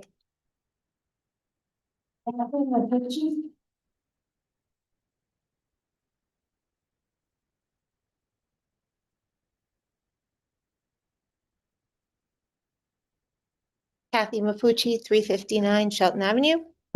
Good evening. My name is Kathy Mafucci, and I am the proud teacher at the Shelton Intermediate School and a parent of 3 Shelton High School graduates. Middle school is one of the most important stages in a child's education, It's a time when students begin discovering who they are and what they value and what they believe they are capable of achieving. The lessons they learn during these years extend far beyond the academics.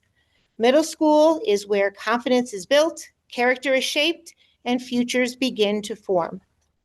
Our students need teachers, families, and our community who believe in them and encourage them to grow. In Shelton, our goal is to prepare students to become thoughtful citizens, effective communicators, creative thinkers, and lifelong learners.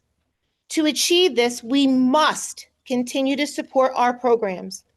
We want graduates who are compassionate, adaptable, and ready to contribute positively to the world around them. When we invest in education and our students, we invest in the future of our community. Actions speak louder than words. Remember, our children are watching. Melissa Ebden.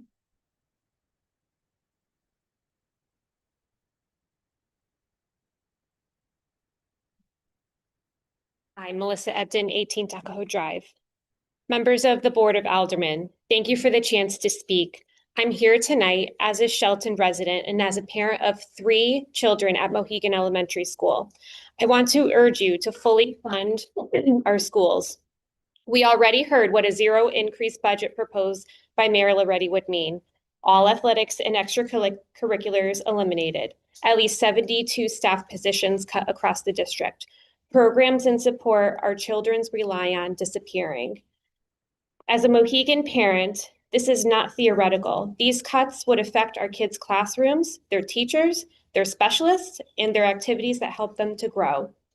In just the past 4 years, Mohegan alone has lost 3 special education tutors, 1 academic tutor, 1 interventionist, and a decrease in hours by half for our music and technology teachers.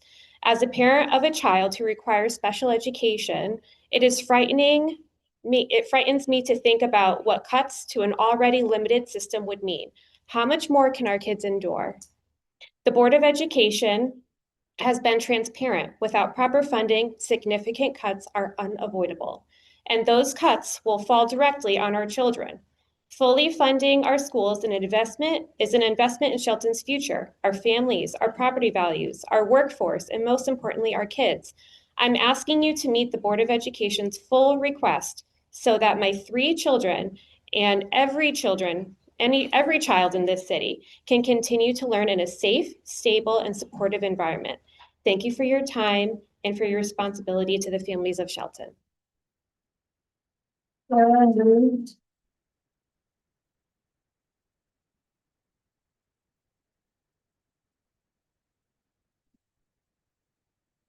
Good evening, everyone. My name is Erin Reed, and I'm a teacher at Shelton High School, and I live at 217 Division Avenue. To my students in the room, please don't write that down.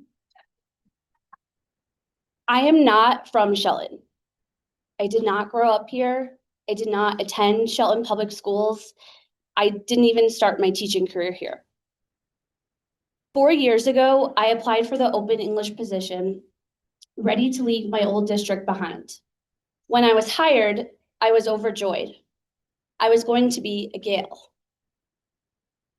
I was finally going to be working in a district that valued its schools, provided them with funding and resources, gave their teachers, staff, and students support and an opportunity to thrive. 4 years later, and I don't know if I can still say the same, but I want to. I want to show up for the community I have come to work in and now live in, where one day I hope to raise a family in.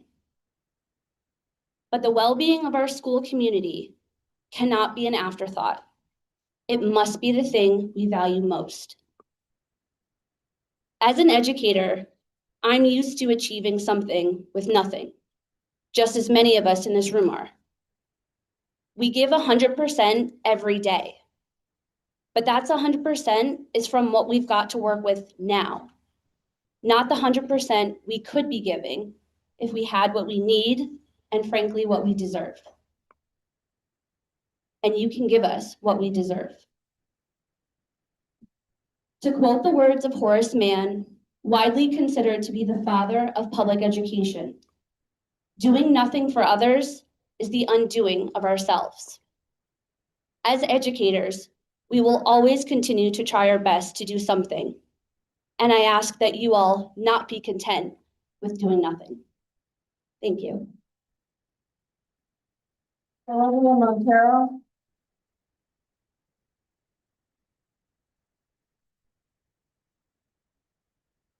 Good evening.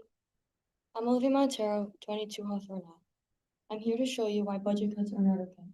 Growing up, I went through speech classes without those opportunities. I wouldn't have grown to be the woman I am today. There are children who struggle with speech just like I did once, and cutting the budget will not give them the opportunities they deserve. I'm a junior in high school.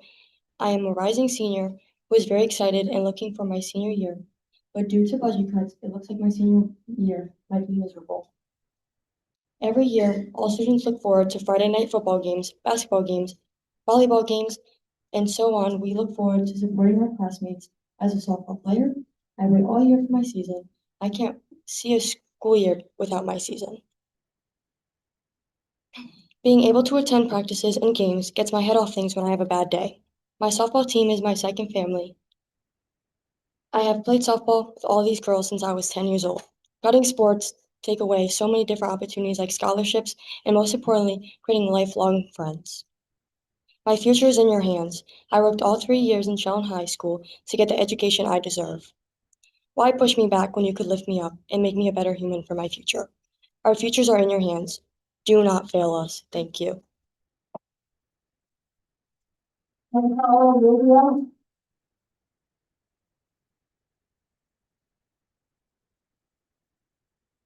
Good evening. My name is Giancarlo Rubio, 43 Pearman Road. I'm a senior at Shelton High, and I would like to start off by thanking the teachers and staff at Shelton Public Schools for the opportunities they have provided me with over the course of my school career. Without them, kids like me would not have been able to find their passions and communities. For me personally, I have had the opportunity to grow through experiences far beyond what I ever imagined possible. While academics play an important role in a student's education, it is often the enriching programs, activities, and opportunities outside the classroom that truly shape and mold who we become. Because of those experiences and influences, I am proud of the man I am today. Outside of the academics, I have been class president for 3 years and excelled in the swim team up to the state open level. I have found both the student council and my swim community to be core parts of me, and I plan to continue those passions in new ways during college and even later on in life. Furthermore, I've had the opportunity to try out for the tennis team in my junior year, and never having played competitive tennis once before. Now, in just 1 year, I've met amazing new people, made lifelong friends, and built my skills up to becoming a varsity starter and scoring points consistently for the team. I cannot imagine Shelton High School after cutting sports. Just last Friday, I stepped off the bus from my tennis away match, which we won, and sprinted to the gym to watch the volleyball game that my brother and so many of my best friends were playing in. I looked to the crowd to find the booming student section, the Fin Fanatic section as we call it. We were loud, powerful, and dominant against the number 3 team in the state, and I felt the Shelton pride. If we suddenly were to become sportless, Shelton would not be the same. I can envision the morale and excitement of school to drop significantly, along with so many other positive, critical experiences.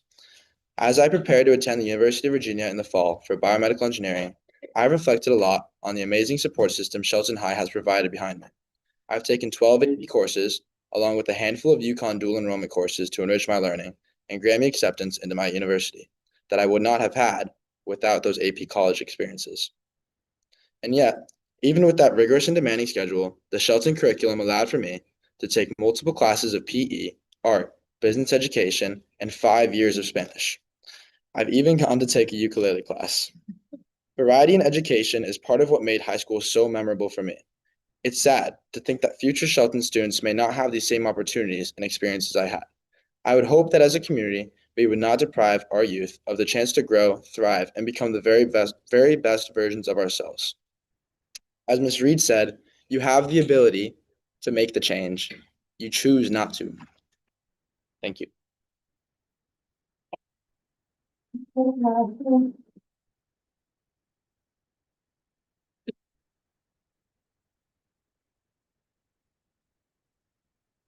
Angelina Mastery.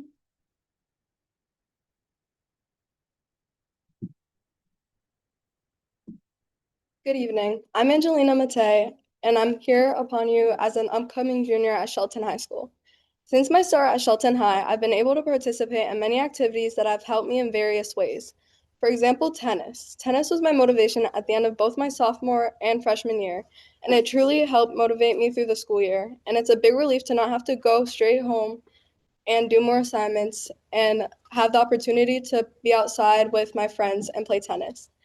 We just had our senior night last night, and it was very touching to see that like the whole team got together and we played games and like created a family.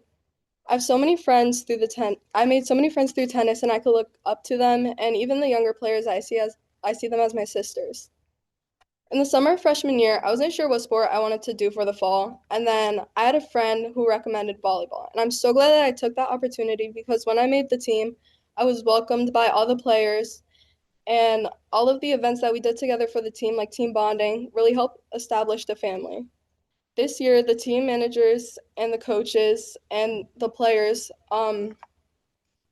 helped strengthen our connection, and our team hosts events like the pink volleyball game, and as well as the boys team, they hosted a mental health game, which collects donations to help our community. One of my favorite parts to school is in the fall. It's the football games. After a long week at school, Shelton students look forward to attending the games on Friday night where we dress up and cheer on our Shelton Gales. We love participating in all the different themes and seeing everyone's creative outfits. Youth to Youth is a club that was also introduced to me by a friend, and it has also helped create a family with involved, determined young adults. Everyone in the group is passionate about helping out the community and focused on creating events for all ages, from kindergarten to senior citizens. This past weekend, we were to the Spooner House, and we helped organize the donations they received from our community to assist others. As an active member of the Student Council, I take on a leadership role when it comes to planning events and improving high school experience for all my peers. Our Student Council does so much at the high school, from pep rallies, dances, events, mock car crashes, leadership learning opportunities, mental health fairs, and more. With these financial concerns, we wouldn't be able to offer any of these for our student body. French club and French language really helped me as a person. I went to Europe a few summers ago, and I was able to communicate with the people throughout the city, and like when we took a taxi downtown and just being able to read the labels at the grocery store. I'm also fluent in another language aside from English, and from my experience, having the privilege to learn and know multiple languages is very beneficial. It's very important to recognize that it's not just the academics that help shape the students, it's the extracurriculars and the sports that make a difference in our high school experience. These experiences continue to help me grow and will stay with me for a long time after graduation. So I ask that you approve the budget and to fully fund the Board of Education request, as well as to not cut these extracurriculars and sports out. Thank you.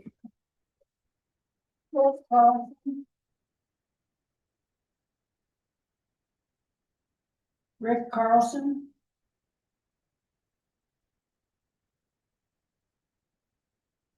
Good evening, Rick Carlson, 28 Wesley Drive. 3 years ago, I moved back to Shelton from Stratford, and but in the 90s, I was down here quite often. And I'm listening to basically the same arguments and comments. I don't know enough about the Board of Education budget or what's going on, but I remember being down here with Leon Sylvester. Side, he used to say, I need more and more and more. And the mark was the money that he needed. And it was the same comments coming from the parents about, you're going to cut this, you're going to cut that, and all that kind of stuff. Again, I don't know what's going on with the Board of Ed. Hopefully I start coming down again. But I will tell you, my issue is on the city side. Mark's asking for $5 million, which is 8% increase. That's double than the largest increase he's ever asked. Most of the increases were 4%, 3-4%. He's asking for 8%. And I quote, what he said when he addressed you, just reflect modest increases, and if any, mainly due to contractual obligations to our employees. There are some cost of living increases, but not much. They are built in there. With that, we have been able to maintain a very strong financial position. Again, I don't know what's going on with the Board of Ed. but they have contractual obligations too. And for the leadership, meaning Mark Loretti, the mayor of Shelton, to come forward and say a zero increase budget, that's irresponsible. They have contractual obligations, just like the city side does. But Mark looks like he's up to his old tricks.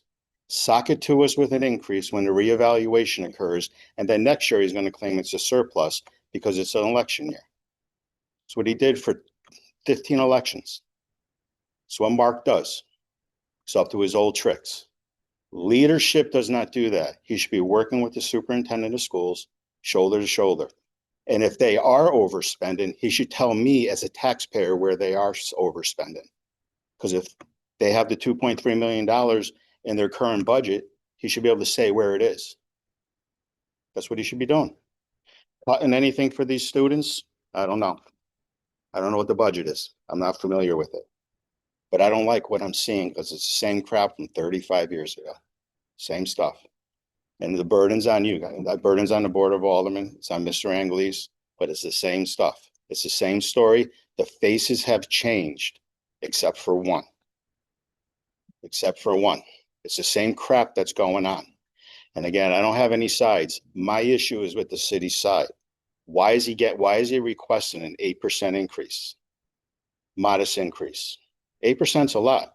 Everyone's struggling. Gas is up significantly. I apologize for your time. Okay, like I said, I don't know, but the city side of budget, please look at 8%'s a lot.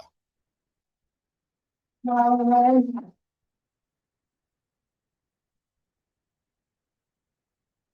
Meg.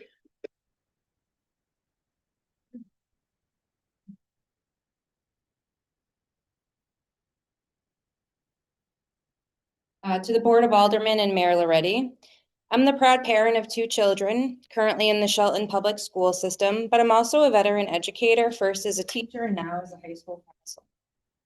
I'm here today, as I have been for at least the last 3 budget cycles, to urge you to fully fund the Board of Education's requested budget.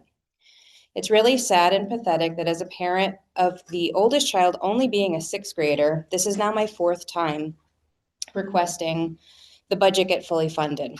I don't know whose ego needs to be stroked, but it needs to get done outside of the expense of our children's education.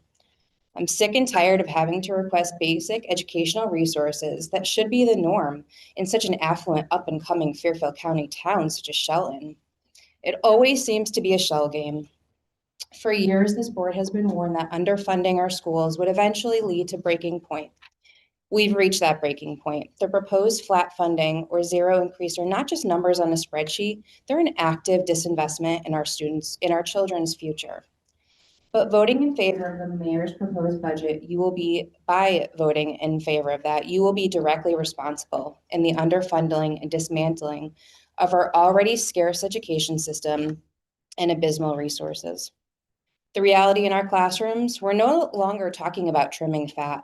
We're talking about the loss of essential services that ensure our children are educated with fidelity. Staffing shortages, we've seen the elimination of dozens of positions, including teachers, support staff, which directly lead to increased class sizes and less individualized attention. Lack of resources, our educators are forced to do more with less, often lacking the modern instructional materials and technology necessary to prepare students for a competitive world. Case in point, 3 weeks to get a computer fixed or replaced. Programmatic cuts, vital programs such as full day kindergarten, world languages at the middle school, high school athletics are repeatedly placed on the chopping block to bridge the gap. We're told that enrollment's down, but our classrooms feel more crowded and less supported. Could be due to the over possibly 140 staff that have been eliminated over the course of several budget cycles. We're told the city is fiscally responsible with a growing 8 billion grand list, yet we're the only ones being asked to choose between eliminating positions up to 94 potential, canceling clubs, sports. This is not maintenance of effort. It's a managed decline of our children's futures. A cycle of underfunding. It's disheartening to return here year after year, only to see our request dismissed as a broken record. While the city celebrates a low mill rate and a healthy surplus, our schools are forced to rely on one-time reserves just to cover basic contractual obligations and special ed costs. This is not sustainable or fiscally responsible way to manage any school system. Our children deserve better. I'm just gonna leave it at this. Break the cycle, because if you don't, you guys are personally responsible. So thank you.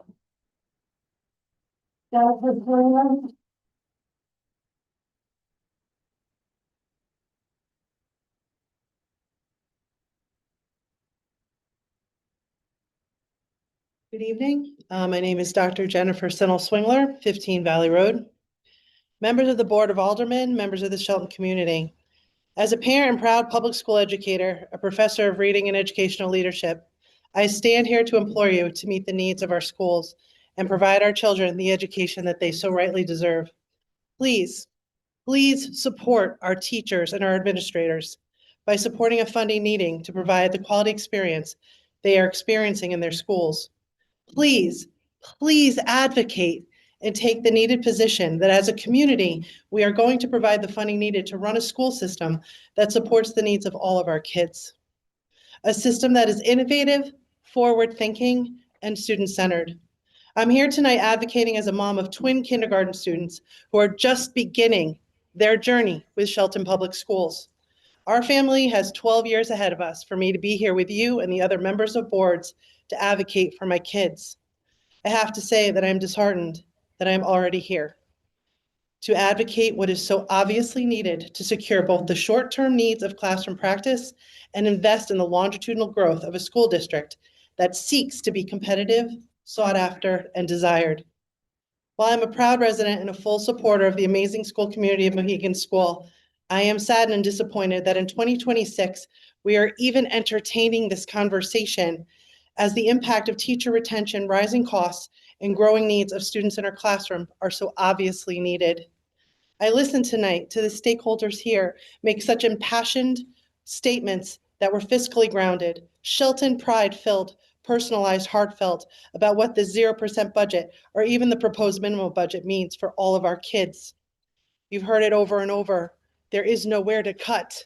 Our elementary schools are busting at the seams. Teachers are carrying a huge caseload, working daily to teach foundational reading and math skills during the years research has proven is influential on their longitudinal success. The minutes needed and the demands of reading and writing and math instruction are not going away. As a nation, we face a teacher shortage. We should be doing everything we can to retain and sustain the work of our teachers. Please, please, you sit in a seat of influence. Your choices over the course of this budget season models what it means to be a leader in our community. In our community, please support the BOE budget. The proposed zero budget is simply not enough. It is ludicrous. Everything costs more, we all feel it, but logically, how can we possibly expect our teachers and principals to do what is needed without additional funding? Respectfully, I ask you, make the responsive and responsible decision. Give our kids that fighting chance in a world that is getting more complicated by the minute. Thank you.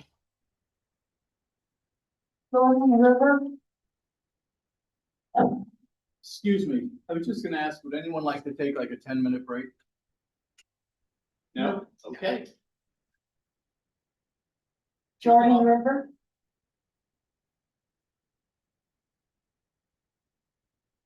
Last call for Jordan River. Okay. Brendan Fernandez.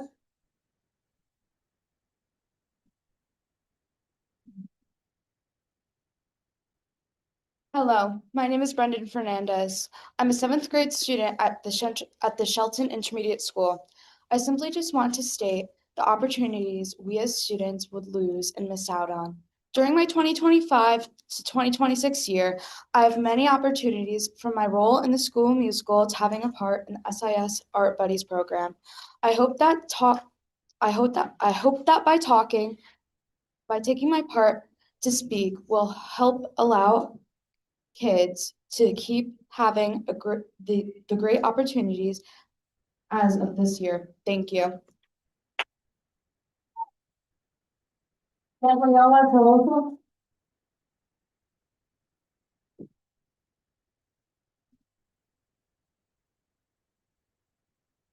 Hello, my name is Gabriela DeLuca, and I am a seventh grader at SAS. I was recently informed about these 0% budget cuts by my family and teachers. Frankly, I feel this is not right at all. This most likely will cause many beloved educators to be laid off, which will lead to greater classes and larger. Also, many of my peers, myself included, participate in extracurriculars. These include AP classes, languages, choir and band performances, drama club, sports, and more, especially special needs and enrichment. These extra classes give us voices in our community and give us the opportunities to pursue our dreams. Plus, they could get us scholarships as well.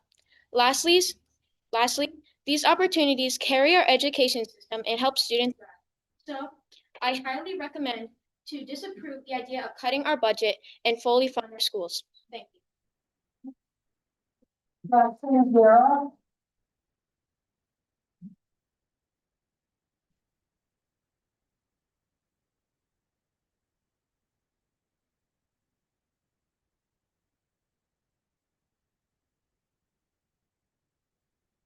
Hello, good evening. My name is Jackson Guerra. I reside at 39 Rolling Brook Lane, and I'm a graduating senior at Shelton High School. I'm writing to express my concern regarding the proposed 0% budget increase. While I will be moving on in June, I feel a responsibility to speak up for the students following behind me. Many of them are my neighbors, family, and friends. Their education hangs in the balance. Extracurriculars and sports were a foundational part of my education. These programs provided the leadership and discipline I needed to build a competitive college application. If you don't know, applying for colleges these days is very, very competitive. It is disheartening to think that future students might be denied the same opportunities I had. Without these programs, Shelton students will be at a massive disadvantage when competing for college placements against students from districts that continue to prioritize well-rounded students. I experienced firsthand how some of the cuts from prior years affected students. Last year, I was disappointed to see the EMT class elective I signed up for was dropped, as well as other science electives, due to budget constraints, which I had to pay for out of my own money to take that EMT class. These aren't just extras. They're the classes that help us discover our career paths. Seeing these opportunities vanish for the underclassmen is a major concern for those of us who care about the legacy of our school. The Board of Education has a contractual obligation amount that represents the bare minimum needed to avoid losing 72 staff positions in the total elimination of athletics. I urge the Board of Aldermen to support a budget that meets these basic requirements. Even as I prepare to graduate, I want to know that the diploma I carry from Shelton can use to represent a school system that is thriving, not one that is being dismantled by city officials.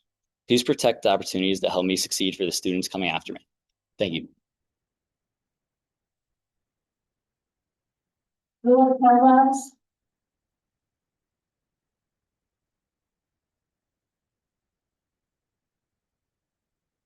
Good evening. My name is Leah Kovacs, and I'm a current senior at Shelton High School. As you can tell, I just came here from a track meet, which is now one of the many sports at risk of being removed from the Shelton School District. I'm sickened at the thought that such amazing programs are now at stake due to budget cuts being disguised as flat funding. With rising inflation and wage increases, it's not difficult to understand that flat funding is not neutral and actually results in a decrease in our budget. Year after year, we ask that the Board of Education budget is appropriately funded, and year after year, we watch this simple request be repeatedly ignored. The Shelton schools have so many incredible teachers that have not only equipped me with the academic knowledge that I will need to be successful in the future, but have also given me life advice that I will cherish for the rest of my life. Seeing them so passionate to teach from 7:25 in the morning to 2:10 in the afternoon is truly inspiring. And in addition, teachers go above and beyond to support their students by coming to sporting events and even dedicating hours each day coaching a Shelton sport. They are not being paid enough for all that they give towards their students, and I find it absolutely ridiculous that 72 positions are being put on the chopping block, regardless of their passion for the success of our students. Although I am graduating this year, I have a younger brother who will be a freshman in high school, and I'm worried that he will not have the fulfilling high school experience that I had. Dylan was so excited to join the cross-country and robotics team at the high school and is now distraught at the thought that he may not be able to join these teams. It disheartens me to hear that he may not have these experiences in high school and makes me even more outraged that he is now questioning why he even wants to go to Shelton High. The future of Shelton is at stake. Through extracurriculars like cross-country, track, and robotics, I have met incredible students who have become some of my closest friends. Without extracurricular activities and my incredible teachers, I wouldn't be the person I am now. So I urge you to listen to the students, parents, teachers, and many more residents who have shown up today to fully fund the Board of Education budget. I'm standing here for my brother. I'm standing here for my cross-country girls, and I'm standing here for the future of Shelton. Thank you.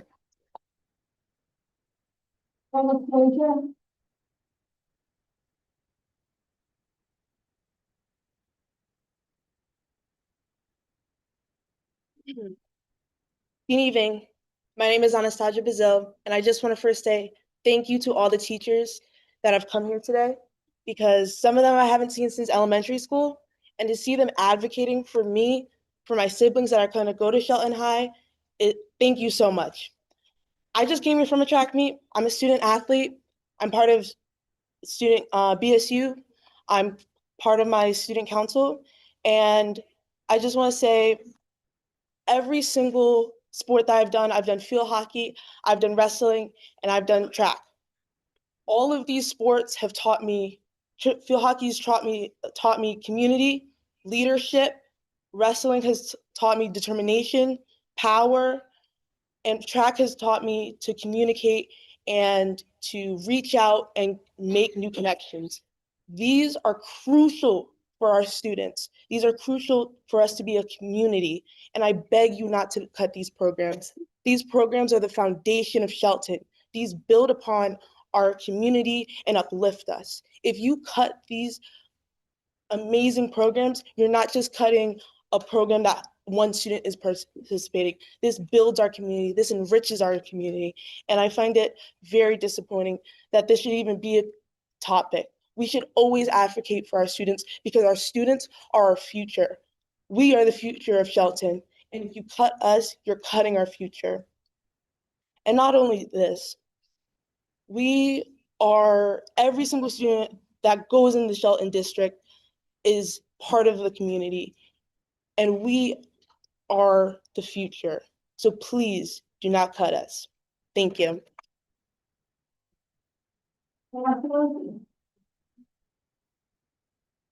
Matthew?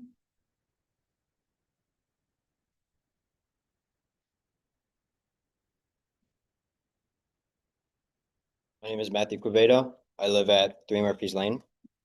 I want to start off by thanking all the teachers I've had. You've all truly changed my life.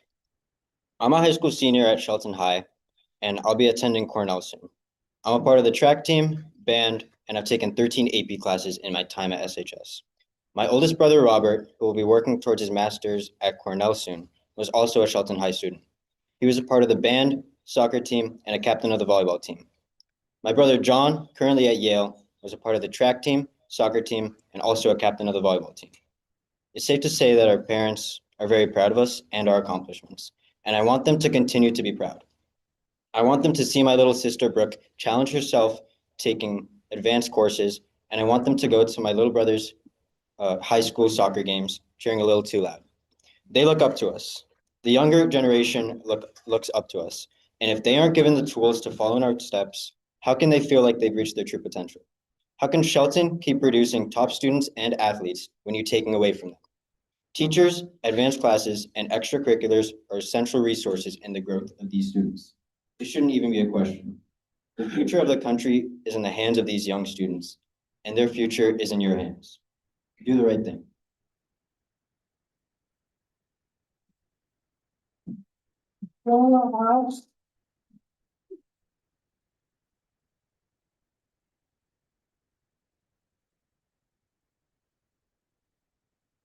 Good evening.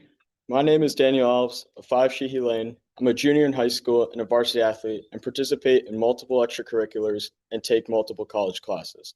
I love my teachers, every single one of them here and not here. And without these teachers, our high school opportunities would be lacking. Without this budget increase, students will have less opportunities to learn and lower chances attending the amazing colleges and universities that previous year students were able to achieve. My father received a great education in Shelton and participated in clubs and activities that I was not even offered in my high school time. I believe that is wrong. Whatever happened to equal education? I don't want this pattern to continue because I know my younger brother and his sister would want an equal education to mine and their father, and right now that is not happening. I don't want to attend a school without sports, and I know the other athletes wouldn't appreciate that either. Without this budget increase, the life of Shelton would disappear. I should not have to be here tonight, but here I am because of this issue. I ask you tonight to fully fund the Shelton Board of Education. Thank you. Ron Robinson.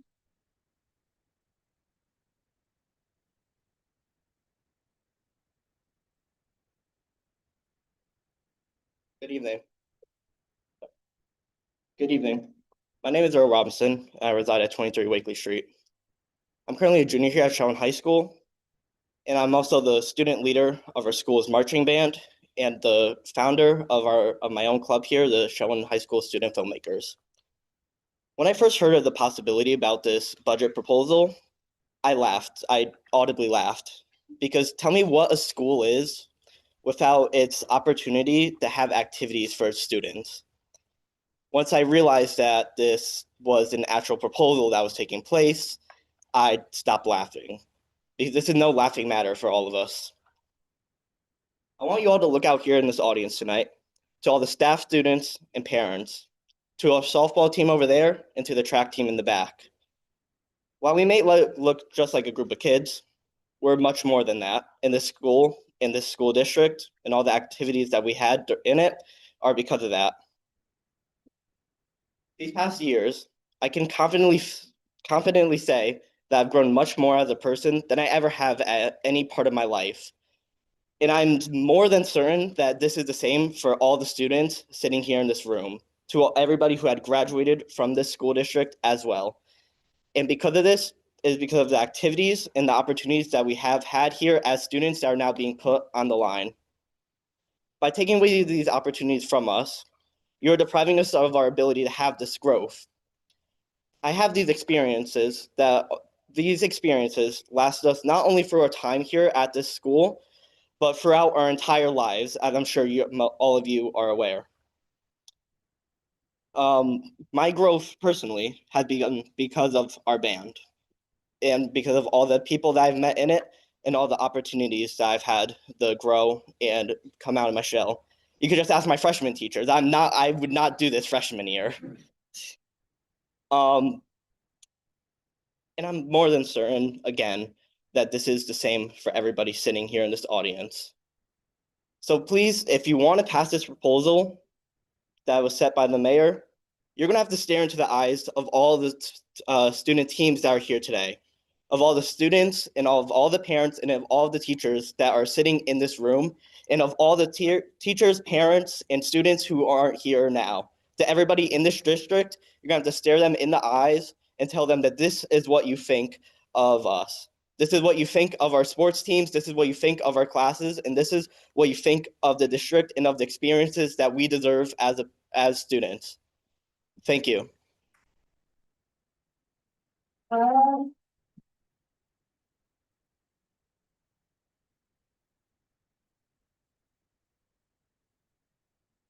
Good evening, everyone. My name is Riyad Brownani. I live at 94 Robert Street, and I am a senior at Shelton High School. I'm the captain of track and swim, secretary of the class of 2026, and president of the debate club. And in the fall, I am attending the University of Connecticut.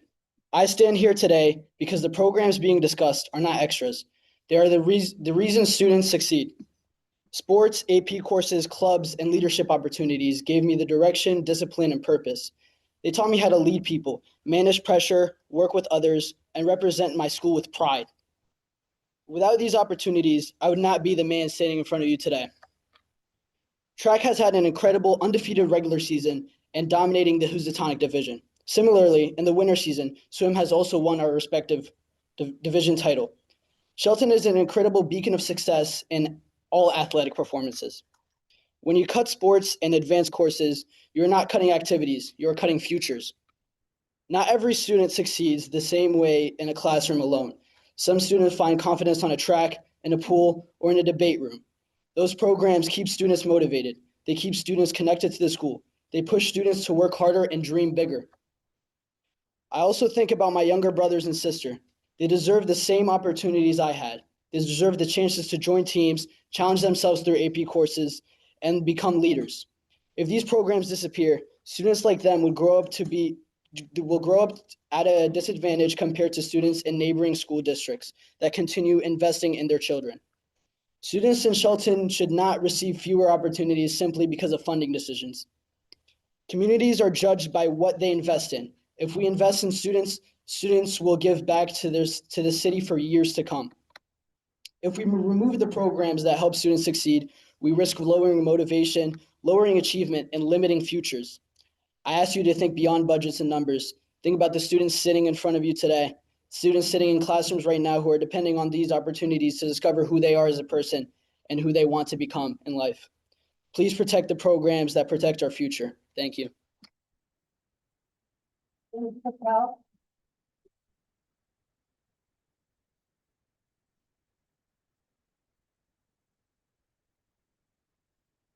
Good evening, members of the board, administrators, teachers, parents, and community members.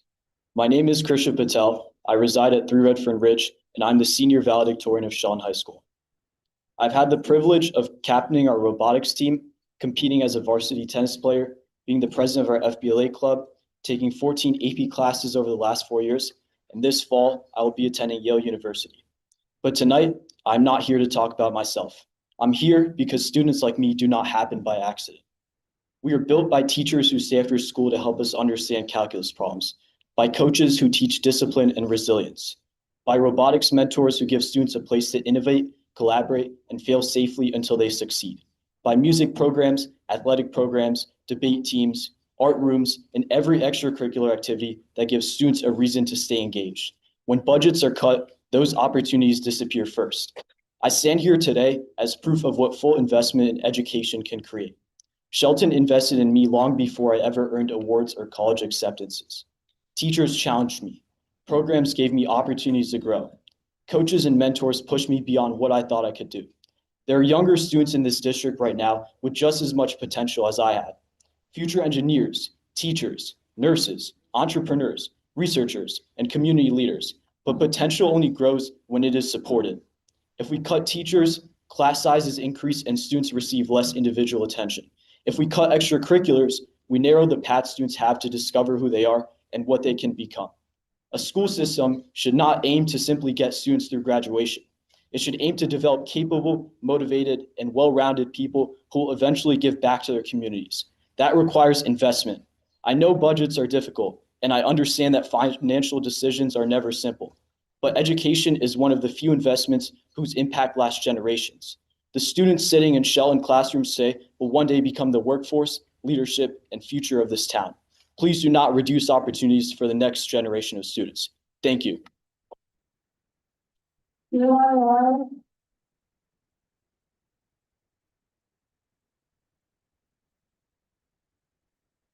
Good evening, everyone.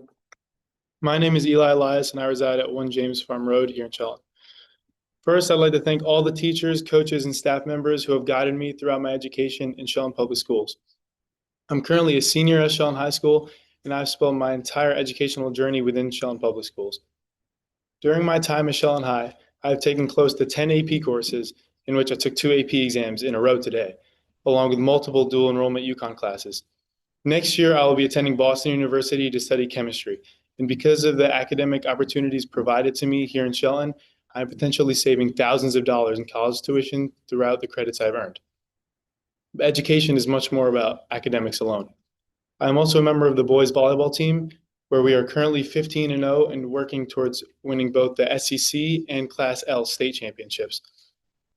Through this team, I've built some of the closest friendships and strongest support systems in my life. Whether I felt stressed or overwhelmed, being with my teammates and practicing together has helped me refocus and stay motivated. Removing athletic programs would not only take away opportunities for students like me, but it would also erase nearly 20 years of dedication from our coach, Coach B, who has spent countless hours building the program into what it is today. The same can be said for the advanced classes I've taken. Beyond earning credits, those classrooms help me form meaningful relationships with both my peers and my teachers, such as Ms. Recker in my AP Chemistry class and Mr. LaPaglia in my AP Psychology and AP World History classes. My advanced Italian class with Mrs. Snell has created some of the most memorable experiences I've had during my entire high school career. If programs like these were taken away, students like me would lose opportunities that shape not only our future, but who we become as people. The Board of Education budget is an investment in students, opportunities, and the future of Shelton. I stand here today as someone who has directly benefited from these programs, and I hope future students will continue to have the same opportunities that I do. Thank you. Abigail Montero.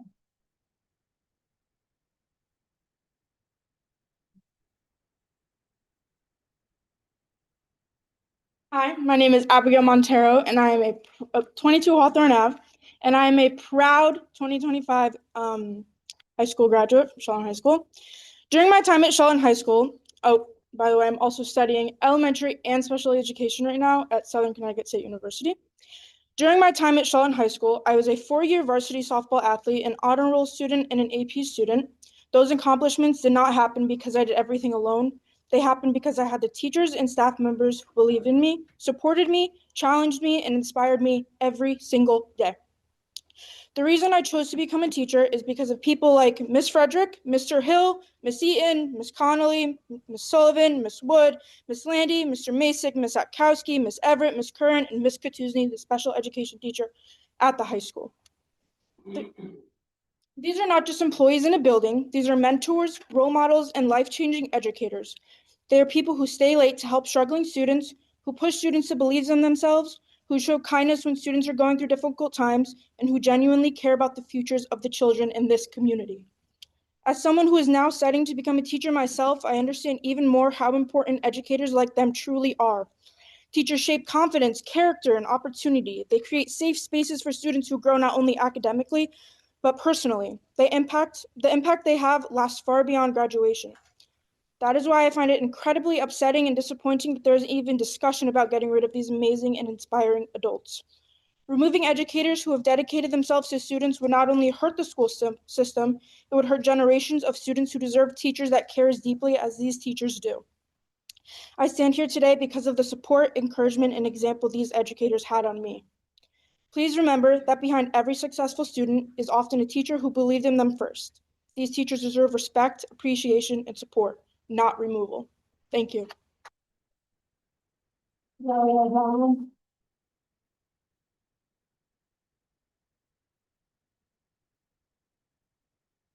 Good evening, everyone. My name is Sherry O'Donnell. I am a parent. I've had 2 daughters graduate from Shelton High School. I am also a paraprofessional at ESS.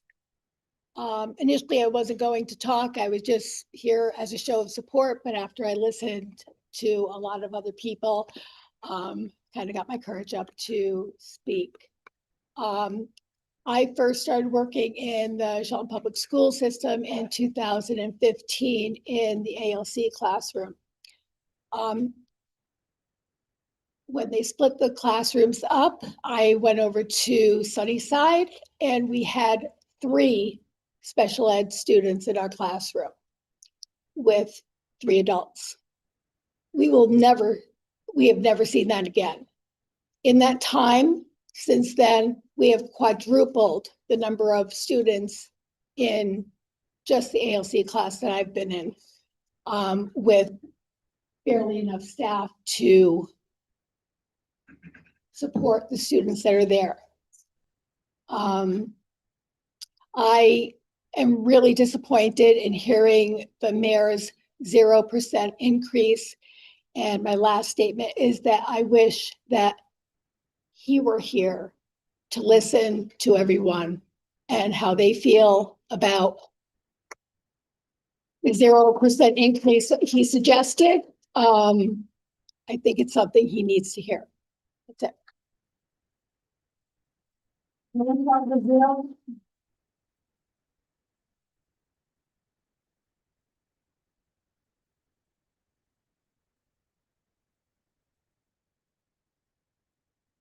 Good evening, everyone. My name is Niger Bazil, and I'm a current sophomore at Shelton High School and an up-and-coming junior next year. As a member of various different groups at Shelton High, including our basketball team, track and field team, and the founder of our up-and-coming mental health club at Shelton High School, I'm here today to protect and advocate for the students of Shelton Public Schools, as well as for the many future students who are here to come. My family has had 5 members through Shelton Public Schools, 3 currently. My sister and I are both in 10th grade, and my younger brother is in 5th grade. Quite frankly, it's a shame that we may have to cut some of the extracurriculars that are currently present. I've taken 4 AP classes so far, and I plan to take 5 college level classes next year that include APs. AP classes are vital for keeping higher level students like myself engaged in their classes and not bored. It's also harder for many students to keep engaged when class sizes are larger. And if you want students to actually learn, eventually become virtuous citizens, do not neglect them. Sports have fundamentally changed my life. Before 8th grade, I had never played a sport. I started basketball freshman year, and it has taught me teamwork, leadership, and resilience. I've just recently joined the track team this year, and I've come straight from a meet today to speak. In my first year, I've scored varsity points and qualified for sectionals. If you cut out sports and extracurriculars, what is encouraging up-and-coming students to continue to attend Shelton schools over the various other schools in our area? The fact that I cannot go to the bathroom and wash my hands because we can't afford to put soap in the bathrooms is insane. The fact that I've had to exchange my Chromebook 5 times within the past week because they're all falling apart, wild.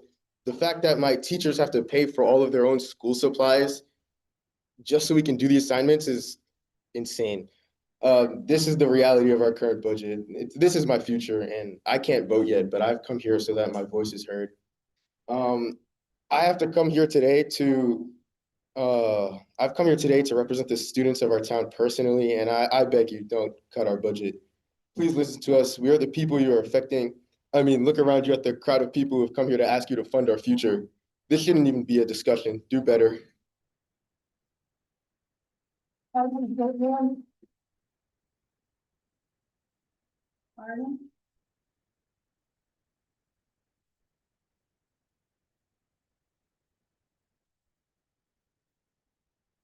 Hello, I am Aiden Zidney and I reside at 47 Rugby Road. When I first heard of the budget cut, I thought it was a joke.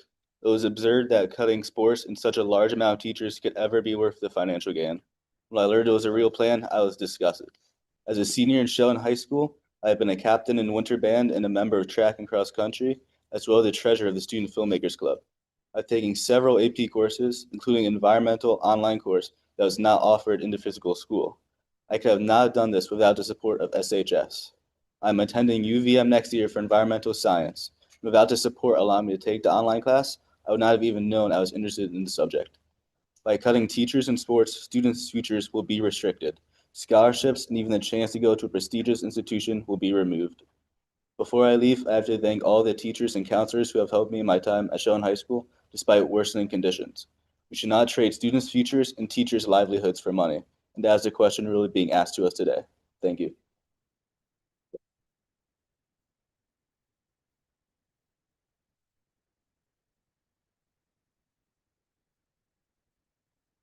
Anybody else that wishes to speak that has signed in?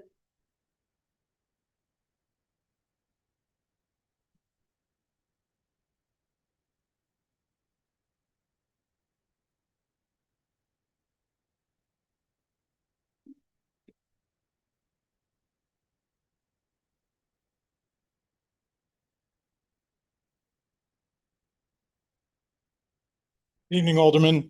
Jim Fee, 10H Lane, Chairman of the Board of Education. First, I'd like to thank you for the job you're doing. I also want the public to know that the aldermen have been taking this seriously.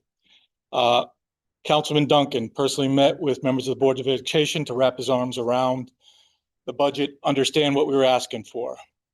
Porter McKinnon, as of just, I think today, sent an email requesting more information, which we will get to as soon as possible. Mr. Durante met with me privately to discuss a couple of things from our A&T meeting. Appreciate that.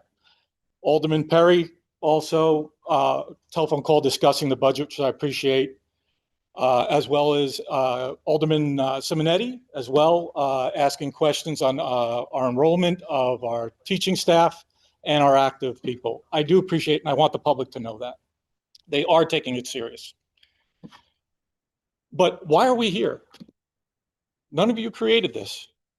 It's a natural hearing, but there's a lot of people out here tonight. And they're out here because we're not addressing what's occurred. We created a truthful budget for you. A lot of people say it's 10%. It's not. It was actually around 5.65, if I remember correctly. We took the reserves from the city side and put it into our budget so that you would have a transparent budget where you saw all the costs. We didn't even take, for example, the in-kind services you use, that you provide, and that, say, for busing, for example. But we tried to give you a budget that represented everything. And we understood that there'll be give and take and there'll be discussion on that budget. With that discussion, we were asked at a point, what could we do without having a zero that would maintain status quo? There was never any effort on anybody on the board's part to confuse anyone or make it like it's a smoke and mirrors. I went back to our staff and I said, listen, on one hand, we're being provided a zero or a suggestion of a zero. Is there a number where it's a status quo? Nothing changes. No one wants to cut sports. I know I don't. No one wants to cut any teachers. I know you don't. So we developed a number and there was an error in that number. I had given it to everyone with the thought, again, a status quo number to try to maintain. Times are tough, we understand that. And there was a mistake in the calculation of that number. Now, recently, there was a letter issued. I don't think it was appropriate. I think we have to be an example for our children. And that mistake and any misconceptions that have been provided to you will be solely my responsibility. None of the staff at the Board of Education. And most importantly, I represent a board of 9, and they're good people. They're just like you, they're volunteers. And before I forget, I did forget one person who stepped off, Councilman England. And I want everyone to know I spoke with him the other day, and even he's right now having a medical issue, still sat up there for an extended period. You can't ask for a better example for a president of a board, I'll tell you. And at his age, making every meeting and very dedicated to this city and this district, I got to tell you, he deserves an applause, because I'll tell you, he was hurting tonight.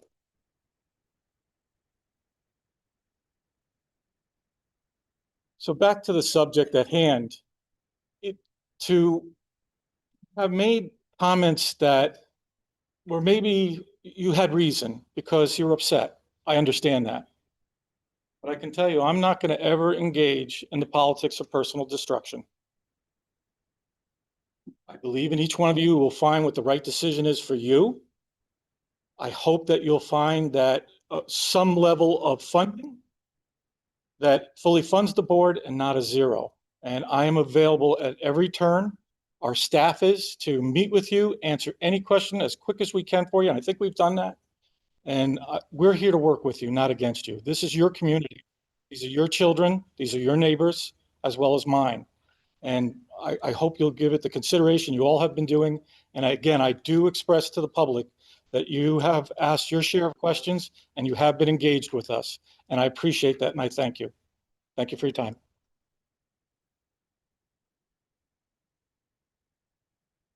Is there anyone else who hasn't signed that would like to speak? Okay. Sure.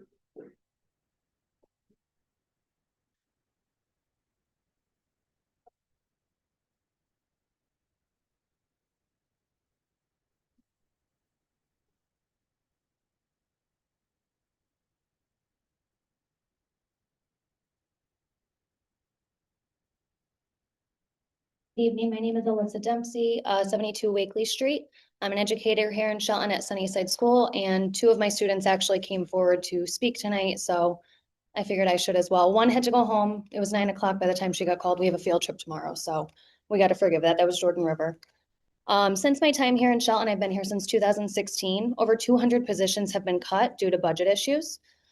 We've also had many beneficial programs for enrichment and support services cut.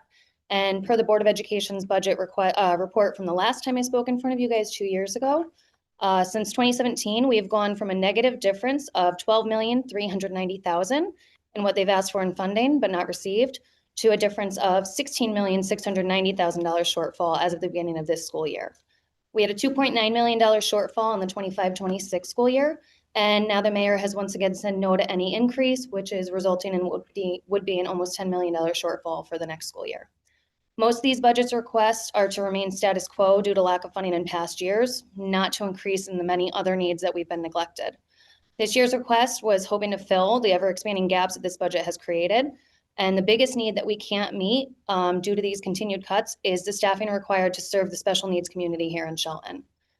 We've had to see teachers cut before the end of the school year 2 years ago with these constant issues.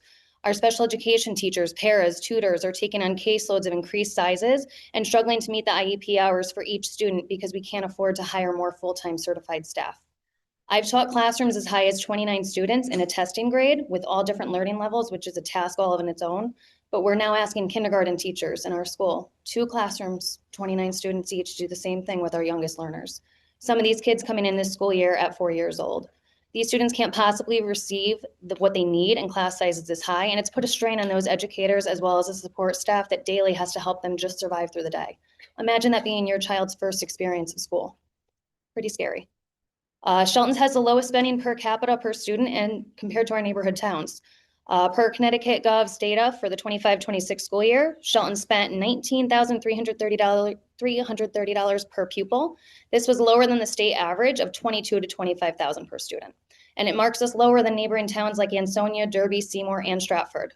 It puts us in the lower end of state ranking with 150 out of 165 districts, and the second lowest in our county at 22 out of 23 districts. This left students without programs needed to help further their education and has left our high needs populations without the services they need. I cried in front of this committee 2 years ago about these budget woes, and we're back at it again. This town honestly has some of the best and brightest educators that I've ever been lucky enough to work with, as well as the students. Selfless educators pulling money from our own pockets to supplement where budget shortcomings cannot. Educators who put their students and their jobs above their own health and well-being. I believe that my son deserves the same education as I'm sure all the parents you heard from tonight do, all your teachers do, all the administration believe in. And the teachers are strapped down to bare bones. Our superintendent and our Board of Ed works hard for months trying to look for the best ways to make the best budget possible each year. And in actuality, our status quo has been below our needs for many years because of these cuts. And we're at a point where parents and teachers can't supplement anymore. It's too high of a burden and we're handcuffed by these underfundings. Please use your conscience and reconsider the proposed education budget for our 26-27 school year. Our district's already lost so many amazing educators and support staff members. We can't handle another set of mass layoffs or program cuts, and when we try to continue to maintain the level of education that we've been celebrated, Blue Ribbon Schools, time and time again. Thank you for your consideration.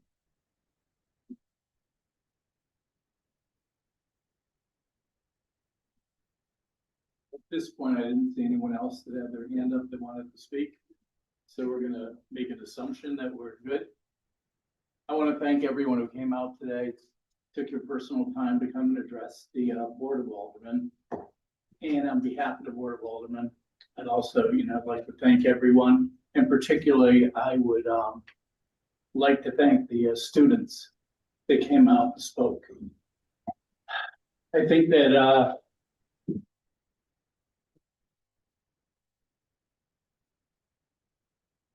the students articulated their points wonderfully, beautiful. And you got your message across. I think it was very good. Thank you.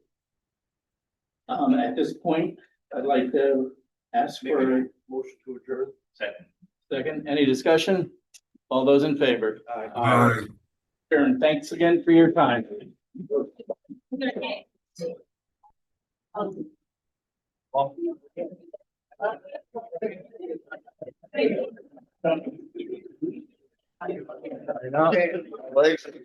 How long are they? Oh, yeah.